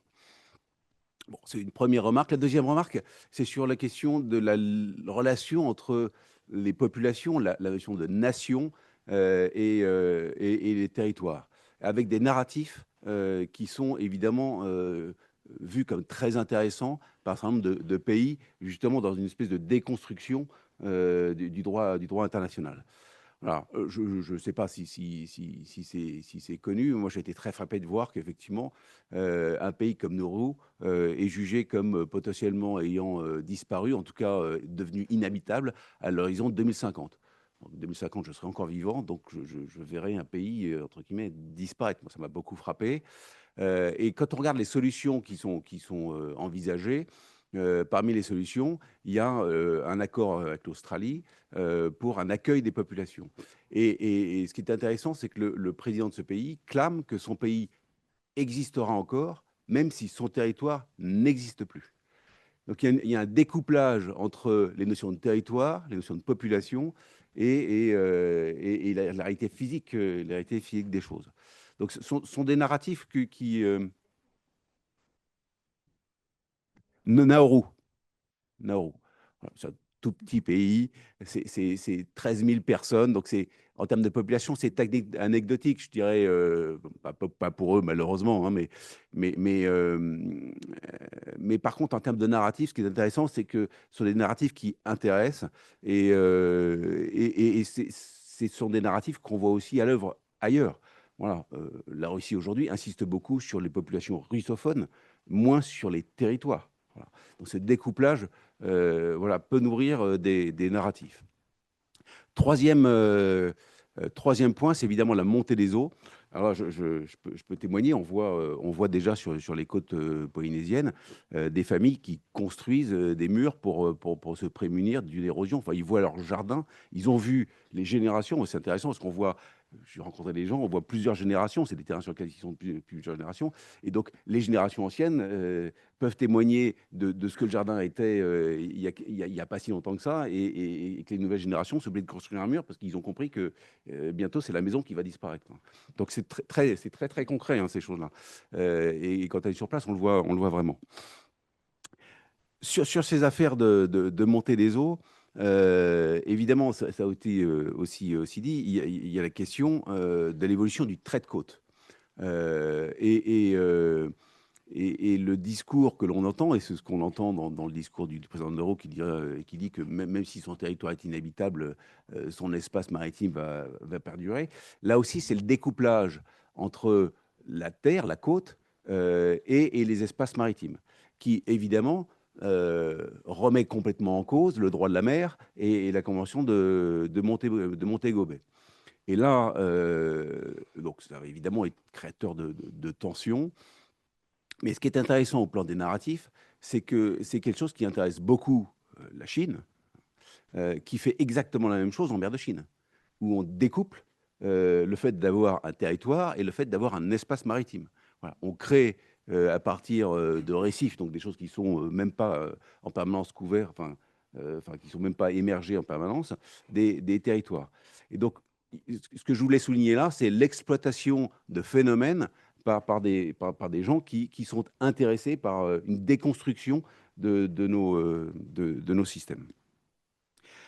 Un autre volet de notre stratégie, c'est l'adaptation. Je voudrais parler un petit peu des zones de pêche. Je crois que c'est un sujet qui sera réévoqué. Moi, je voudrais l'évoquer sur l'évolution des endroits où l'on pêche dans le monde. Dans le Pacifique, on est dans une situation où la pêche au thon est très, très organisée, au moins dans sa partie ouest, c'est-à-dire la partie la plus favorable à cette pêche, et notamment parce que, au contraire d'autres espaces, les 3/4 des espaces favorables à la pêche, donc des endroits où on voit les bateaux physiquement pêcher, sont dans les ZE. Ça se passe beaucoup à l'ouest de l'océan, et donc ça se passe beaucoup dans le Pacifique Sud et le Pacifique Central, entre, je dirais, les Philippines et la Nouvelle-Zélande pour faire assez large. Voilà. Donc, ça explique aussi en partie que certains pays là-dedans, comme les Kiribati et les Salomon, sont des pays qui intéressent beaucoup la Chine, qui exerce une influence très forte. Ce n'est pas du tout la situation de l'océan Indien, par exemple, qui est une situation complètement inverse, où les espaces de pêche sont des espaces majoritairement d'eau internationale libre. Voilà. Les projections, alors c'est une question qui m'intéressait pas mal dans mon réflexion de délégué du gouvernement pour l'action de l'État en mer sur place. Dans l'évolution et les projections qui sont faites par ces instances régionales de pêche, en fait, les espaces favorables de pêche pourraient, j'espère que je ne dis pas de bêtises, je suis sous contrôle, pourrait s'éloigner de l'équateur. En fait, il y a une température favorable et donc descendre. Et donc, on va avoir une évolution de ces espaces de pêche et des zones d'intérêt. Et donc aussi, on voit on peut imaginer qu'on va avoir une forme de rééquilibrage entre ces deux espaces pacifiques et océan Indien en termes d'intérêt pour la pêche et en termes d'implication des pays, avec peut-être si on regarde la carte, probablement, au moins dans l'ouest de l'océan Indien, des pays beaucoup plus intéressants, donc beaucoup plus impliqués dans ces questions-là. Voilà, qui sont évidemment des questions absolument majeures pour un pays comme la Chine et le fait de nourrir sa population. C'est pas lié au changement climatique, mais c'est très intéressant de voir que le premier producteur de gros poulpes, c'est la Chine, et qu'elle n'en a pas un seul exemplaire dans ses propres eaux. Voilà. Donc, c'est le premier producteur, mais elle va le pêcher chez les autres. Troisième volet, la coopération internationale. Voilà, je vais conclure là-dessus et je ne vais pas m'étendre beaucoup plus parce que c'est quelque chose sur lequel je crois vous reviendrez un peu plus tard. La position française, me semble-t-il, est un peu singulière là-dessus de par nos outre-mer. On est évidemment très impliqué, et ça a été dit, et on mène un certain nombre d'actions en termes d'assistance humanitaire. La Nouvelle-Calédonie est certainement le territoire je dirais le plus impacté parce que c'est la situation de feu et que c'est une zone très, très, très impactée au plan cyclonique. À peu près tous les 2 ans, et pas loin de tous les ans, ils ont des missions d'assistance extérieure vis-à-vis de leurs voisins. Donc, ça crée une très forte attente. Sauf que c'est d'abord, il y aura des limites à ce qu'on pourra faire. Et donc, il y a une espèce de saturation qui devrait s'opérer. Donc, il faut qu'on y fasse attention. Et ensuite, on l'a vu avec Chilo, nous sommes nous-mêmes très impactés. Il se trouve que nos territoires sont quand même, pour une large part, dans des endroits très concernés par ces événements-là. Bon, Mayotte, évidemment, on l'a vu, même si c'est tout à fait exceptionnel, je crois, des événements de cette ampleur-là. Je crois que le dernier était 90 ans avant. La Réunion est régulièrement concernée. La Nouvelle-Calédonie, j'en ai parlé. La Polynésie française aussi. Et puis, bien sûr, les Antilles. Et donc, cette particularité qui aujourd'hui nous donne une place probablement un peu particulière dans le cœur d'un certain nombre de pays, au moins dans les régions dans lesquelles on est, en termes de solidarité, va nous poser problème et parce qu'il va falloir qu'on rééquilibre les choses au profit de nos propres populations et de nos propres responsabilités. Bon, je te terminerai là-dessus pour illustrer ce que j'ai pu observer un peu comme praticien sur ces affaires-là.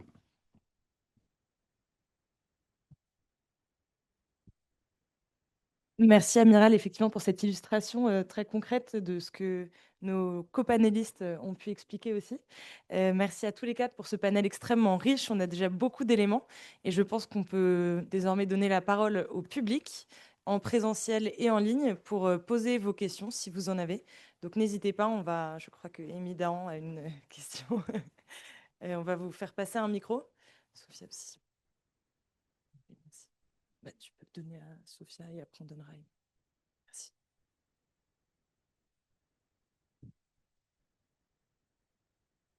Merci de me donner la parole et je vous remercie aussi du grand intérêt de vos interventions. Je me permets d'apporter un petit éclairage, si vous voulez bien, qui posera aussi question sur, en particulier à Lola et François Gemène, sur l'analyse de la COP. Je crois que quand même, traditionnellement, dans les COP, le groupe G77 plus Chine a été depuis très longtemps vraiment la large alliance des pays en développement qui portait, qui était la force déterminante face évidemment aux pays développés au début, etc.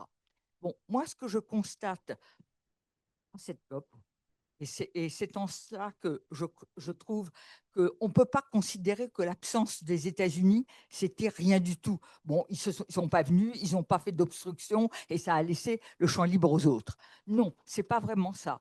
Je crois que ce qui est apparu clairement lors par exemple, des consultations de la présidence dans ce qu'on appelle les plénières ouvertes qui sont consultatives, eh bien, c'est le fait que sur 3 domaines en particulier, qui était l'un, le financement climatique, toutes les références à l'article 9.1, etc., l'objectif mondial d'adaptation, le financement public avec les questions public-privé, argent public et privé. Deuxièmement, sur la question de l'ambition en matière d'atténuation, ça, on l'a un petit peu évoqué ici, la question des 1,5 degrés, le langage, enfin, tout ce qui était relatif aux combustibles fossiles et éventuellement leur mention, et aussi la question de la, comment dire,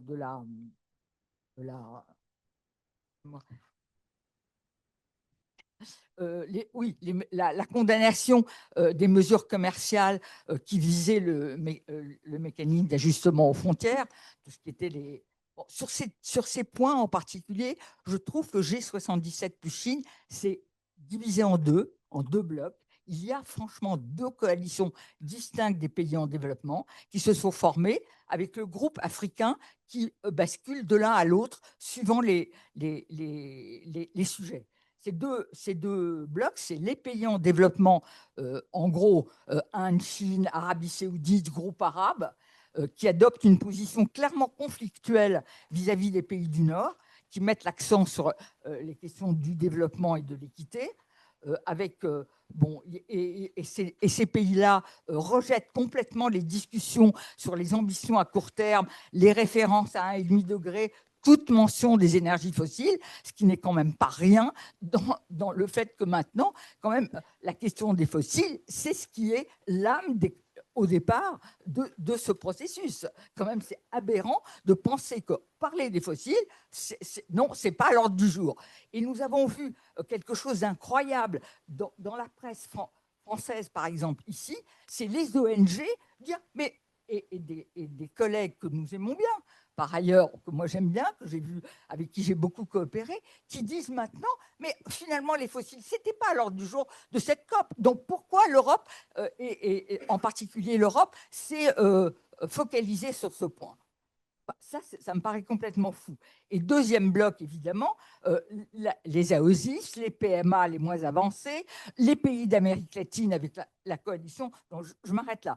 Non, mais ce que je veux pas faire une analyse, mais quand même, c'est important de voir que la cartographie géopolitique du monde, elle a changé. Et je crois qu'on ne l'a pas peut-être assez dit ici. C'est-à-dire que c'est pas une anecdote que Trump prenne ce genre de position. Ça libère aussi, ils n'étaient pas là, les Américains, mais ils ont trouvé des relais. Et en particulier, et je mentionne ici parce que quand même l'IRIS a produit un rapport que je trouve extrêmement important sur les pays du Golfe et les pays du Moyen-Orient fossiles et leur stratégie. Et je trouve que là, ils étaient particulièrement agressifs et particulièrement bloquants. Et donc ça, c'est très important de voir que oui, Trump et les fossiles ont trouvé des relais. Et ça, pour l'avenir des COP, c'est très important à mentionner. Merci, Amy, pour ces commentaires et ces remarques. Est-ce que Valérie, Lola, vous souhaitez répondre, réagir? Rapidement, merci pour ces précisions et éclairages complémentaires. Je pense que je l'ai peut-être dit un peu rapidement, mais le fait que le groupe arabe est ce qui est regroupé dans le cadre des pays en développement non alignés, qui est un groupe un peu disparate, ni géographique, qui regroupe pas mal d'émergents et aussi pas mal de producteurs fossiles, en fait, est vent debout sur ces questions-là depuis plusieurs années, pas juste à cette COP-là. Mais c'est vrai qu'on a vu une sorte de raidissement, on va dire, des positions et de stratégie d'obstruction aussi sur ces questions fossiles et puis des approches tactiques très sophistiquées. En particulier, je pense, depuis Dubaï, où on a, où on a eu ce qui était vu comme une grande avancée sur cette question, minime, hein, parce que je pense que ça renvoie à ce que François appelait la fonction de signal et de narratif. Quant aux petites îles et aux pays moins avancés, voilà, c'est les pays les plus vulnérables par essence. C'est ceux qui ont le plus intérêt à ce qu'on ait à la fois beaucoup de solidarité et beaucoup d'action sur l'atténuation. C'est des partenaires plutôt naturels, par exemple de l'Europe, entre autres, qui voulaient des avancées sur l'atténuation. Mais il y a vraiment une défiance croissante. Pour moi, c'est peut-être sur ça que j'essaie de... L'Afrique est un peu entre les deux, entre les pays moins avancés et aussi avec des pays qui s'attendent à avoir une rente fossile. Donc c'est aussi pour ça qu'ils sont un peu entre les deux, quelque part. Et moi, ce sur quoi je voulais insister, c'est que finalement, cette sous-partie des pays en développement les moins avancés et les petites îles qui sont les plus vulnérables, moi, je trouve que c'est là où l'alliance est fragile, et ça, c'est vraiment nouveau. Et il ne faut pas minorer beaucoup d'événements récents, que ce soit l'idée d'injustice autour de la réponse au Covid, l'idée qu'on ait les poches profondes pour faire des plans de relance alors qu'on ne les a pas eus pour les questions de finances climatiques. Je répète ce qui est vu comme une trahison par beaucoup de ces pays-là. Le mot est peut-être un peu fort, mais en tout cas, ça montre que il faut faire très attention, je pense, à la façon dont on soigne ces alliés-là, en particulier maintenant. Un petit mot pour dire que, bien sûr, même si les États-Unis étaient pas absents, puisqu'il y avait quand même une mini-délégation, mais bien sûr que l'ombre américaine a plané sur la négociation, à la fois parce que les Américains conservent évidemment de puissants alliés dans la négociation, parce que je pense que si les Européens, comme je l'ai dit, acceptent l'accord, c'est aussi pour éviter de donner une victoire symbolique à Donald Trump avec un échec de la COP30. Et puis, c'est aussi, je crois, globalement, une des raisons qui explique que 40% des pays n'ont pas rendu leur contribution dans les temps et ne la rendront sans doute pas du tout, parce que je pense qu'une partie des pays se disent si les États-Unis se désengagent, au fond, pas besoin que moi je m'engage, pas besoin que je revoie à la hausse mes ambitions. Et donc, bien sûr, l'ombre américaine continue de planer sur ces négociations. Sur la question des coalitions, je rejoins tout à fait ce qu'a dit Lola. Il y a des coalitions qui sont extraordinairement fragiles, y compris des coalitions qui étaient historiquement importantes dans les négociations. Par exemple, on voit bien qu'il y a une fracture aujourd'hui entre le Brésil et la Colombie, par exemple, alors que les pays sud-américains étaient plutôt traditionnellement unis dans la négociation. Je pense que le Brésil n'a pas très bien vécu que la Colombie, en quelque sorte, devienne un peu la star de la COP30 à sa place et attire les lumières sur elle et porte l'ambition de la sortie des énergies fossiles. Alors, je ne sais pas quels sont les rapports bilatéraux désormais entre le Brésil et la Colombie, mais à mon avis, le fait que la Colombie organise un contre-sommet pour essayer de réparer et de rattraper ce qu'elle considère comme un échec de la COP30, je ne suis pas sûr que le Brésil a très bien vécu ça. Lola, vous aviez un élément à Pardon, ajouter désolée, après Valérie. j'ai juste manqué. Alors déjà, je recommande à ceux qui aiment bien les telenovelas de regarder la plénière de clôture où les pays sont vraiment descendus dans des invectives vraiment. Enfin, c'est même pas peu diplomatique, c'était vraiment des insultes entre la Russie, l'Amérique latine. Enfin, c'était vraiment du jamais vu, je pense, ou en tout cas, ça faisait quelques années que c'était pas aussi peu civilisé. Et peut-être pour le rôle des États-Unis spécifiquement, quelque part, ils n'avaient pas besoin d'être là parce que le fonctionnement des COP par consensus fait que des tactiques de blocage sur la question des fossiles très bien organisées suffisent à ce qu'il y ait une adoption. Par contre, il faut peut-être rappeler qu'à l'Organisation maritime internationale, qui quelques semaines avant devait adopter un prix du carbone pour le secteur du maritime, les États-Unis ont là vraiment mis tout leur poids diplomatique et d'une façon extrêmement visible et très ciblée. C'est-à-dire qu'il y a eu des menaces parfois personnelles et de l'intimidation qui est très documentée envers beaucoup de délégations, notamment de petits pays, parce que c'est une enceinte dans laquelle on a des règles de vote qui feraient pâlir d'envie les négociations climatiques. Mais là, dans ce moment-là, on a vu voilà, les États-Unis s'impliquer vraiment beaucoup plus fortement. Valérie. Oui, en fait, sur ces différents positionnements et ces différents enjeux, finalement, la tactique que l'on voit, qu'elle soit opérée par des entreprises, des coalitions industrielles ou des États, c'est le déni, le fait de faire des promesses non tenues, finalement, voire créer des illusions. Et on voit les débats sur la géo-ingénierie qui peuvent relever aussi de ça, c'est-à-dire détourner l'attention. Et puis enfin, retarder, en fait, retarder la tenue d'engagement, le cadre réglementaire et tout le reste. Donc on l'a vu à l'œuvre, en fait, sur différents sujets. On n'a pas parlé de la question de la forêt, mais c'est aussi un point important, au sens où, je voulais rebondir sur ce point-là. Donc en France, on a une vraie difficulté avec l'augmentation de la mortalité des arbres, les dépérissements de forêt et la difficulté de l'approvisionnement en biomasse versus le stockage de carbone et puis les changements complets de pratiques de gestion durable. Donc l'Europe qui tergiverse sur la sortie de la déforestation importée et on voit dans les régions tropicales des forêts qui ne sont plus non plus des puits de carbone. Donc on voit qu'on touche aussi à des contraintes un peu dures par rapport aux effets climat et pression sur les ressources croisées, qui déplacent aussi d'ailleurs l'attention vers l'océan sur un ensemble d'aspects. Et donc côté océan, je voulais rebondir sur ce que vous aviez dit, c'est-à-dire le potentiel de pêche durable qui a baissé dans les tropiques. Il y a aussi la dégradation des récifs de coraux et leurs conséquences. Enfin, donc le volet écosystème, côté terrestre, côté marin, c'est un point important. Et moi, ce que j'ai aussi observé dans les positionnements géopolitiques, c'est la pression très forte, par exemple, de la Russie et de la Chine pour interdire des aires marines protégées en Antarctique. La Russie, en fait, qui a emprisonné un scientifique ukrainien spécialiste du krill pour qu'il n'aille pas à un colloque international. Donc on voit les pressions vers les scientifiques, comme aux États-Unis d'ailleurs, très fortes. Et à l'inverse, la Chine qui instrumentalise les aires marines protégées quand ça l'arrange autour des territoires qu'elle souhaite accaparer d'une manière ou d'une autre. Donc ça, c'est aussi un point, je pense, important, c'est-à-dire comprendre les positionnements géopolitiques, pas uniquement à l'angle accord de Paris, mais aussi les implications par rapport aux écosystèmes, aux ressources et les tensions que cela induit. Et voilà. Bonjour à tous, merci pour ces interventions. J'ai une question en lien avec beaucoup de choses qui ont été évoquées et donc les États-Unis et en particulier donc ça a été évoqué leur rôle sur les attaques contre la science, etc. Le rôle qu'ils peuvent jouer dans les différentes enceintes, y compris en dehors des enceintes climatiques.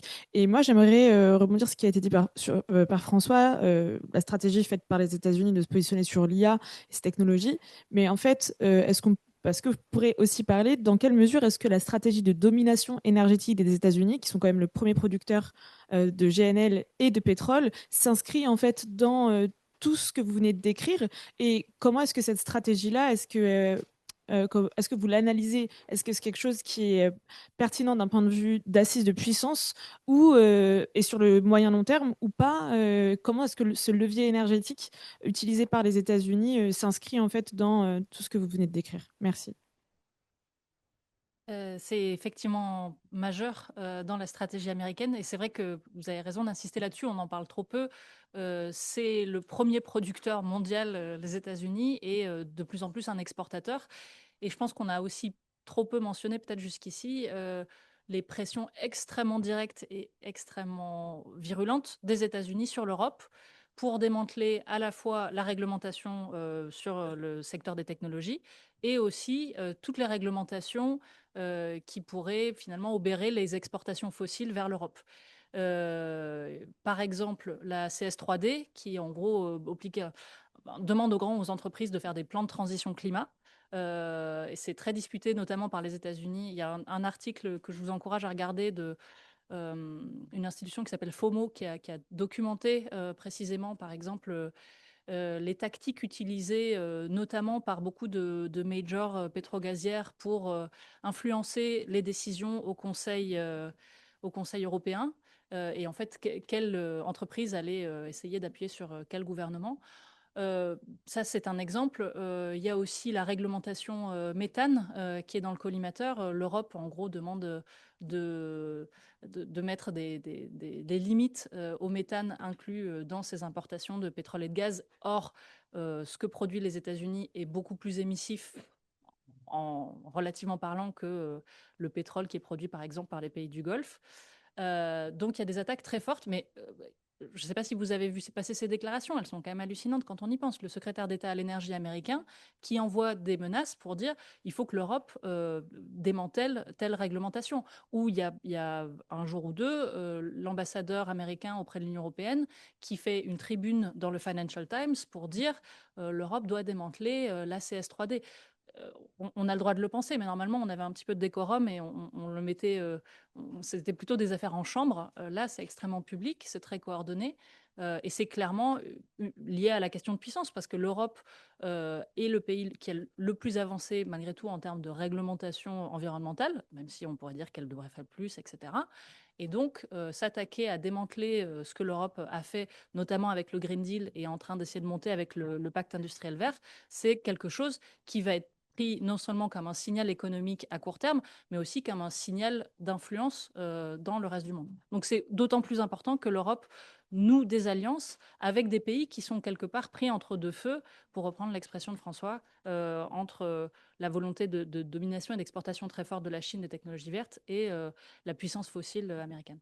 D'autant plus que c'est lié désormais aussi à la question commerciale. Quand on regarde la négociation commerciale entre la Commission européenne et la Maison-Blanche, si la Maison-Blanche accepte un tarif préférentiel de 15%, c'est parce que, en échange, l'Union européenne s'engage à acheter 250 milliards de dollars d'énergie fossile chaque année aux États-Unis. Alors, on sait bien que le montant est relativement farfelu et que les États-Unis ne vont pas, sans doute pas diriger toute leur production d'énergie fossile vers l'Union européenne. Reste que ça veut dire qu'on lie les deux politiques et que, même s'il y a toutes ces tribunes dans la presse et ces appels effectivement très peu diplomatiques, ça veut dire aussi que potentiellement, si l'Union européenne engage une transition énergétique plus marquée, la Maison-Blanche pourra dire derrière, ah, attendez, ça ne respecte pas les termes de notre accord, et donc vous désengagez des fossiles, ça veut dire qu'on va porter les droits de douane à 25, 30 ou 40%. Et à ce moment-là, il va falloir qu'on envoie un paquet de montres Cartier à Donald Trump pour arriver à faire baisser les droits de douane, comme l'ont fait les Suisses récemment. Et donc, évidemment, lier les deux me paraît extraordinairement à la fois dangereux et évidemment révélateur du contexte dans lequel on se trouve. Le problème de Donald Trump qui motive aujourd'hui sa stratégie du drill, baby drill, c'est que le prix de l'électricité est 2 fois plus cher aux États-Unis qu'en Chine. Et que donc ça contrarie évidemment beaucoup sa politique de réindustrialisation, de relance de l'industrie manufacturière et évidemment de la tech et de l'intelligence artificielle. Et c'est évidemment le problème x2 de l'Europe, puisque le prix de l'électricité en Europe coûte en moyenne le double de ce qu'il coûte aux États-Unis, donc 4 fois plus cher qu'en Chine. Et en fait, les faits scientifiques sont pris en otage dans cette stratégie. Et moi, je dis que c'est une alliance en fait du secteur fossile et du secteur de la tech aux États-Unis contre toute forme de régulation, régulation IA, régulation réseaux sociaux et régulation environnementale. Et en fait, la pierre angulaire de la régulation environnementale, bah, d'un côté, c'est le suivi des espèces protégées, de l'autre, c'est les liens polluants, gaz à effet de serre, santé, euh, revenus et tout le reste. Et on voit en fait que la science, elle est instrumentalisée. Par exemple, le département de l'énergie qu'on citait tout à l'heure, il a fait appel à des scientifiques qui sont à très contre-courant des pratiques scientifiques standards pour faire un rapport vraiment bidon sur les liens changement climatique et leurs conséquences. Enfin, en gros, le CO2 est bon pour les plantes, hein, quasiment. Enfin, c'est caricatural. Et en filigrane, ce qui est vraiment invisibilisé, et je reviens à ma présentation initiale, le souhait de ce qui est invisibilisé, c'est le rouage d'attribution où on passe des émissions de gaz à effet de serre au fonctionnement du climat, à l'aggravation des événements extrêmes, qui permettent de discerner en quoi une activité va être source d'impact et de pertes et dommages. C'est la base de ce cadre réglementaire, c'est la base des contentieux juridiques, et c'est ce point-là qui est attaqué, y compris les scientifiques européens du programme World Weather Attribution, brillants, hein, qui ont développé ces méthodes objectives rigoureuses, qui font l'objet d'attaques nominatives et ciblées. Et enfin, la dernière chose, c'est le Grokipédia de Elon Musk, redoutable, c'est-à-dire c'est des outils d'IA pour créer une illusion d'encyclopédie qui va mouliner les documents scientifiques comme les rapports du GIEC, mais mettre au même niveau le rapport bidon du département de l'énergie ou les conversations sur le réseau X. Et du coup, pour une personne non instruite sur les sujets, rend très difficile de discerner ce qui est correct scientifiquement de ce qui relève de la désinformation. Et si vous allez sur Grokipédia Climate Change, regardez la partie liée aux événements extrêmes, c'est vraiment ce qui est volontairement euh, rendu silencieux, en fait, hein, en exagérant les incertitudes et en mettant à l'écart les faits scientifiques. Et ça, c'est extrêmement important dans la manière dont on va accéder pour un très grand public à l'information. Bonjour à tous, merci pour vos interventions. Je voulais poser une question sur l'adaptation, parce que finalement, on a énormément parlé d'atténuation et des cristallisations, des crispations que ça pouvait créer. La thématique de l'adaptation est peu à peu montée dans les COP. C'est aussi un vecteur de coopération un peu plus efficace que les politiques d'atténuation. Et donc avoir vos points de vue sur l'état actuel de la coopération sur la thématique de l'adaptation, que ce soit au sein des COP comme au sein finalement des forums militaires, puisqu'il y a des politiques soit d'entraide pour certains sujets, soit de coopération sur les enjeux climatiques par l'adaptation davantage que par l'atténuation. Merci. Sur l'adaptation, on a d'abord un problème chez nous, avant de coopérer. Hein. Donc, on mène un certain nombre de travaux et d'études prospectives pour voir de quelle manière nos capacités pourront nous permettre de maintenir les leviers de puissance nécessaires dans le cadre des conflits futurs, dans un contexte qui sera radicalement différent. Voilà, avec des réflexions sur le très chaud, des réflexions sur le très froid, notamment sur le très chaud. Et il y a une vraie problématique liée aux aéronefs, et en particulier les hélicoptères. Ce qu'on constate déjà, voilà, quand un pilote vole à Djibouti, il réapprend un certain nombre de fondamentaux du vol aérien. Voilà. Et donc on a besoin et on se projette dans ces problématiques-là. Après, je ne sais pas si il y a des choses en termes de coopération dans ce domaine-là, lié au volet capacitaire. Sur les missions, oui, clairement, sur l'assistance humanitaire. Voilà. Alors, je ne l'ai pas évoqué tout à l'heure, mais on a, toi tu l'as évoqué, le forum des ministres du Pacifique Sud, mais également des coopérations avec l'Australie et la Nouvelle-Zélande face aux événements, finalement, aux catastrophes naturelles. Voilà. Et ce qui est intéressant, c'est que cette coopération qui était un petit peu dormante, d'ailleurs qui fait l'objet d'un certain nombre d'interrogations pour savoir si on maintenait ça. Voilà. Je me souviens d'une époque où on se demandait qu'est-ce qu'on ferait de cet objet. Voilà. En fait, les événements, non seulement la maintiennent vivante, mais en fait lui redonnent une véritable jeunesse, entre guillemets. Bon, je caricature un peu, mais en tout cas, ces coopérations sont devenues des choses qui nous obligent. Voilà. Donc au plan des missions et de coopération, sur les missions, oui, oui, il y a, là pour le coup, on travaille beaucoup avec nos voisins. Moi, j'ai été surprise en observant à distance les discussions de la COP30 sur la base des comptes rendus, en fait, hein, qui sont publiés tous les jours, de voir à quel point certains aspects liés à l'atténuation étaient devenus des points durs dans les discussions internationales. Tel que je le comprends, en fait, hein, la question de l'adaptation, du financement de l'adaptation, c'est finalement perçu par beaucoup de pays en développement comme une condition clé d'un développement résilient. Donc, c'est une priorité. Euh, les difficultés tiennent au financement dans le cadre des accords internationaux alloués à l'adaptation, qui était très faible, hein, par rapport à ceux alloués, disons, à l'accès à des technologies propres pour la décarbonation. Donc, il y a eu une promesse très vague de triplement des financements, mais qui reste pour moi très vague. Ce que je comprends également, c'est que dans un certain nombre de contextes, euh, dans le contexte climatique d'aujourd'hui, les investissements dans l'adaptation, ça va être la condition clé de pouvoir décarboner. Prenons l'exemple de la forêt. Si on n'adapte pas la gestion des forêts pour qu'elles soient résilientes, on ne pourra pas utiliser la biomasse des forêts ou bénéficier de leur captation de carbone. Dans des pays très vulnérables, s'il n'y a pas une capacité à surmonter les chocs climatiques et les effets chroniques, il n'y aura pas en fait de ressources pour pouvoir investir dans des technologies propres ou décarbonées. Donc je pense qu'il y a, il me semble important de réfléchir à ce que peut être une adaptation atténuatrice, c'est-à-dire où on met en place des actions structurantes pour assurer la résilience, notamment les infrastructures critiques, et ensuite, quand on investit, on fait en sorte que ça permette de décarboner. Et c'était souvent pensé dans l'autre sens. Et puis le dernier point que je voulais souligner, donc moi je suis je suis responsable d'un centre climat-société de mon institut, l'Institut Pierre-Simon Laplace, 1000 scientifiques sur les enjeux climat en Île-de-France, plutôt sur les enjeux physiques et chimiques, hein, d'ailleurs, des sciences du climat. Et ce que je voulais souligner, c'est qu'on n'est pas assez sollicité pour interroger les sciences du climat et les faire avancer pour répondre à des questions sur les enjeux de sécurité, de gestion de risque, notamment les éventualités de faible probabilité d'occurrence, mais fort impact. Les événements extrêmes composites, en cascade, combinés dans différentes régions du monde, la manière dont ça peut éclairer des réflexions sur la gestion de crise à grande échelle.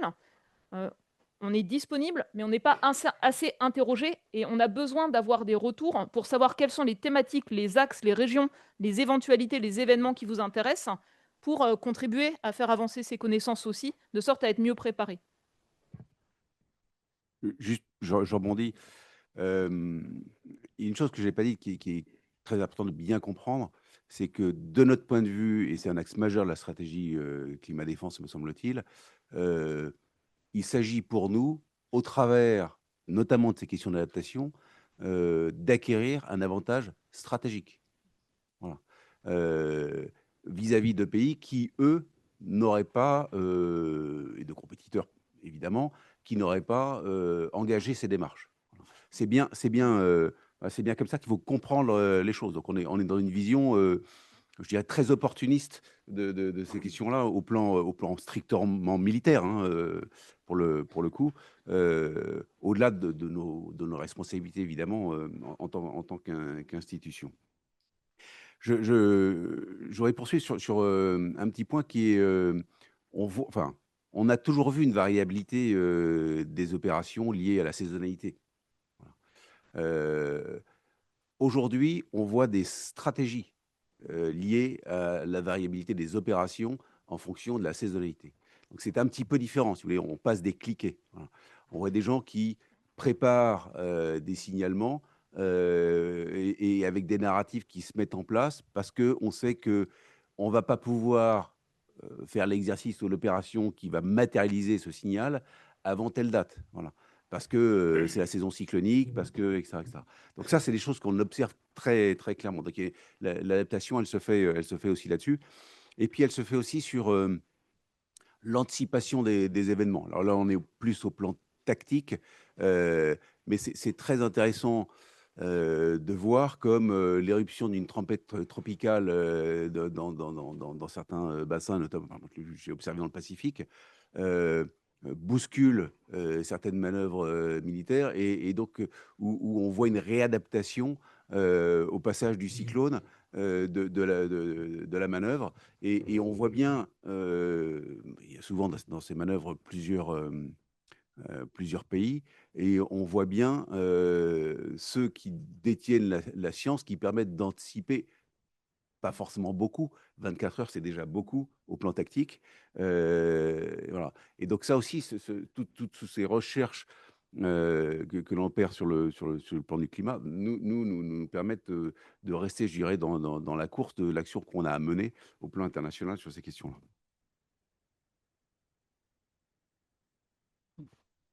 Rapidement, effectivement, il y a une parité politique en théorie entre l'adaptation et l'atténuation, mais c'est vrai que ça concentre beaucoup moins d'attention et c'était important de dire quelque chose des financements de l'adaptation. Euh, L'année dernière, on s'était concentré sur le triplement des financements climat comme objectif à 2035. Donc, quelque part, préciser quelle part irait aux questions d'adaptation, c'était important. Il y a aussi une chose qui a été un peu passée sous silence dans notre conversation jusqu'ici, c'est qu'on devait aussi adopter toute une batterie d'indicateurs pour préciser en gros en quoi consiste l'adaptation et donner des guides sur la façon dont les pays pouvaient développer des plans pour faire face à tous ces impacts. Il y a aussi eu ce qui a été vécu comme une manipulation par pas mal des experts impliqués dans ce processus-là, parce qu'il y a eu des modifications de dernière minute de ces indicateurs-là. Donc évidemment, ça a moins retenu l'attention que beaucoup d'autres que beaucoup d'autres controverses dont on a déjà beaucoup parlé. Mais c'est aussi important et je pense que ça montre encore une fois la recomposition des alliances traditionnelles. Voilà. Pour rebondir, c'est vrai que les alliances militaires, on parlait des États-Unis tout à l'heure, on est formellement un allié des États-Unis dans le cadre de l'OTAN. Clairement, sur les questions énergétiques, les intérêts et les objectifs stratégiques sont vraiment pas alliés, pas du tout alignés. On a encore le temps pour une dernière question. Alors, question brève qui amènera peut-être des développements longs. Question à fragmentation. Donc, Philippe Segers, physicien. Je ne comprends pas le jeu de la Chine. François nous a expliqué It's the economy stupid. Ils investissent sur l'énergie, ils le font très bien. Mais entre le jeu de la Chine en interne, qui effectivement décarbone, devient un leader très important de la transition énergétique et son rôle géopolitique et de diplomatie internationale, j'ai l'impression que ça va dans deux directions différentes et ça, je ne le comprends pas. Deuxième volet, quel levier peut-on avoir en Europe en particulier vis-à-vis de la Chine? Et troisième volet, est-ce qu'il nous reste un peu des leviers en Europe au niveau de cette diplomatie climatique? Parce que de ce que j'entends vis-à-vis de la COP, ça donne l'impression qu'on a été un peu spectateur et je ne vois pas quel levier fort on a pour faire évoluer les choses. Merci. C'est une question de fragmentation. Sur le jeu de la Chine, j'ai envie de dire, et c'est peut-être en lien avec la dernière partie de votre question, dans la négociation, l'Europe souhaiterait assumer une position de leadership dans la négociation, mais n'a pas les moyens de cette ambition. À l'inverse, la Chine a les moyens de cette ambition, mais n'a pas cette ambition de leadership dans la négociation. Et donc, je crois que d'un point de vue chinois, il faut bien comprendre que la question de la transition énergétique n'est pas seulement un projet de modernisation de l'économie, c'est aussi un vrai projet de puissance géopolitique et d'affirmation de sa puissance géopolitique. Et les deux sont évidemment intrinsèquement connectés. Et ce qui amène l'Europe aujourd'hui à avoir sa crainte de déclassement politique, de dire quel poids pesons-nous encore dans la négociation, quelle capacité d'influence avons-nous encore. Nous sommes mis sur le côté lors de négociations sur le plan de paix à Gaza, par exemple.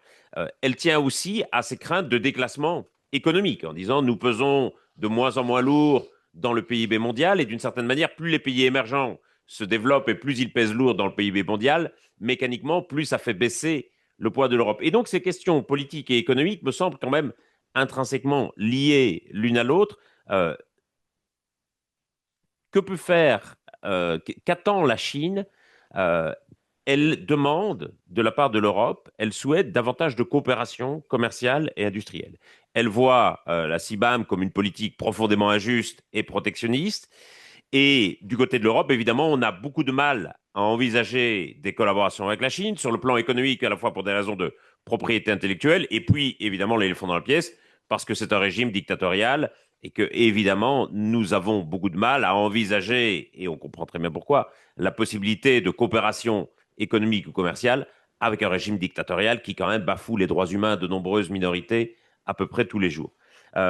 Et donc, ça fait une position de la Chine qui essaie de jouer un peu sur tous les tableaux, mais dans la négociation sans vouloir assumer, en tout cas, un véritable leadership climatique, tout en évidemment jouant de manière à faire en sorte que les accords ne soient pas contraignants et ne contraignent absolument pas son développement. Tout en ayant aujourd'hui une stabilisation, une stabilité de ces émissions qui dure depuis à peu près 18 mois, ce qui fait dire à beaucoup d'observateurs que la Chine aurait vraisemblablement atteint son pic d'émissions avec 5 ans d'avance sur les engagements qu'elle avait pris. Peut-être pour ajouter une chose, moi, ce qui me frappe, c'est la réussite des investissements massifs de la Chine dans la construction de connaissances scientifiques sur tous les plans et pas uniquement au titre de l'innovation vers les technologies vertes. C'est très spectaculaire, hein, quand on regarde par exemple sur l'étude de l'océan, le leadership chinois, il est là.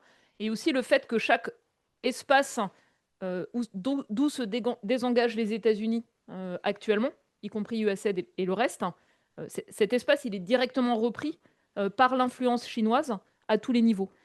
C'est des collègues en fait de différents pays du monde qui m'ont décrit littéralement la manière dont ça se passait. Et je pense que là, c'est assurer en fait l'accès à des ressources ou l'hégémonie sur les ressources, y compris critiques pour la transition.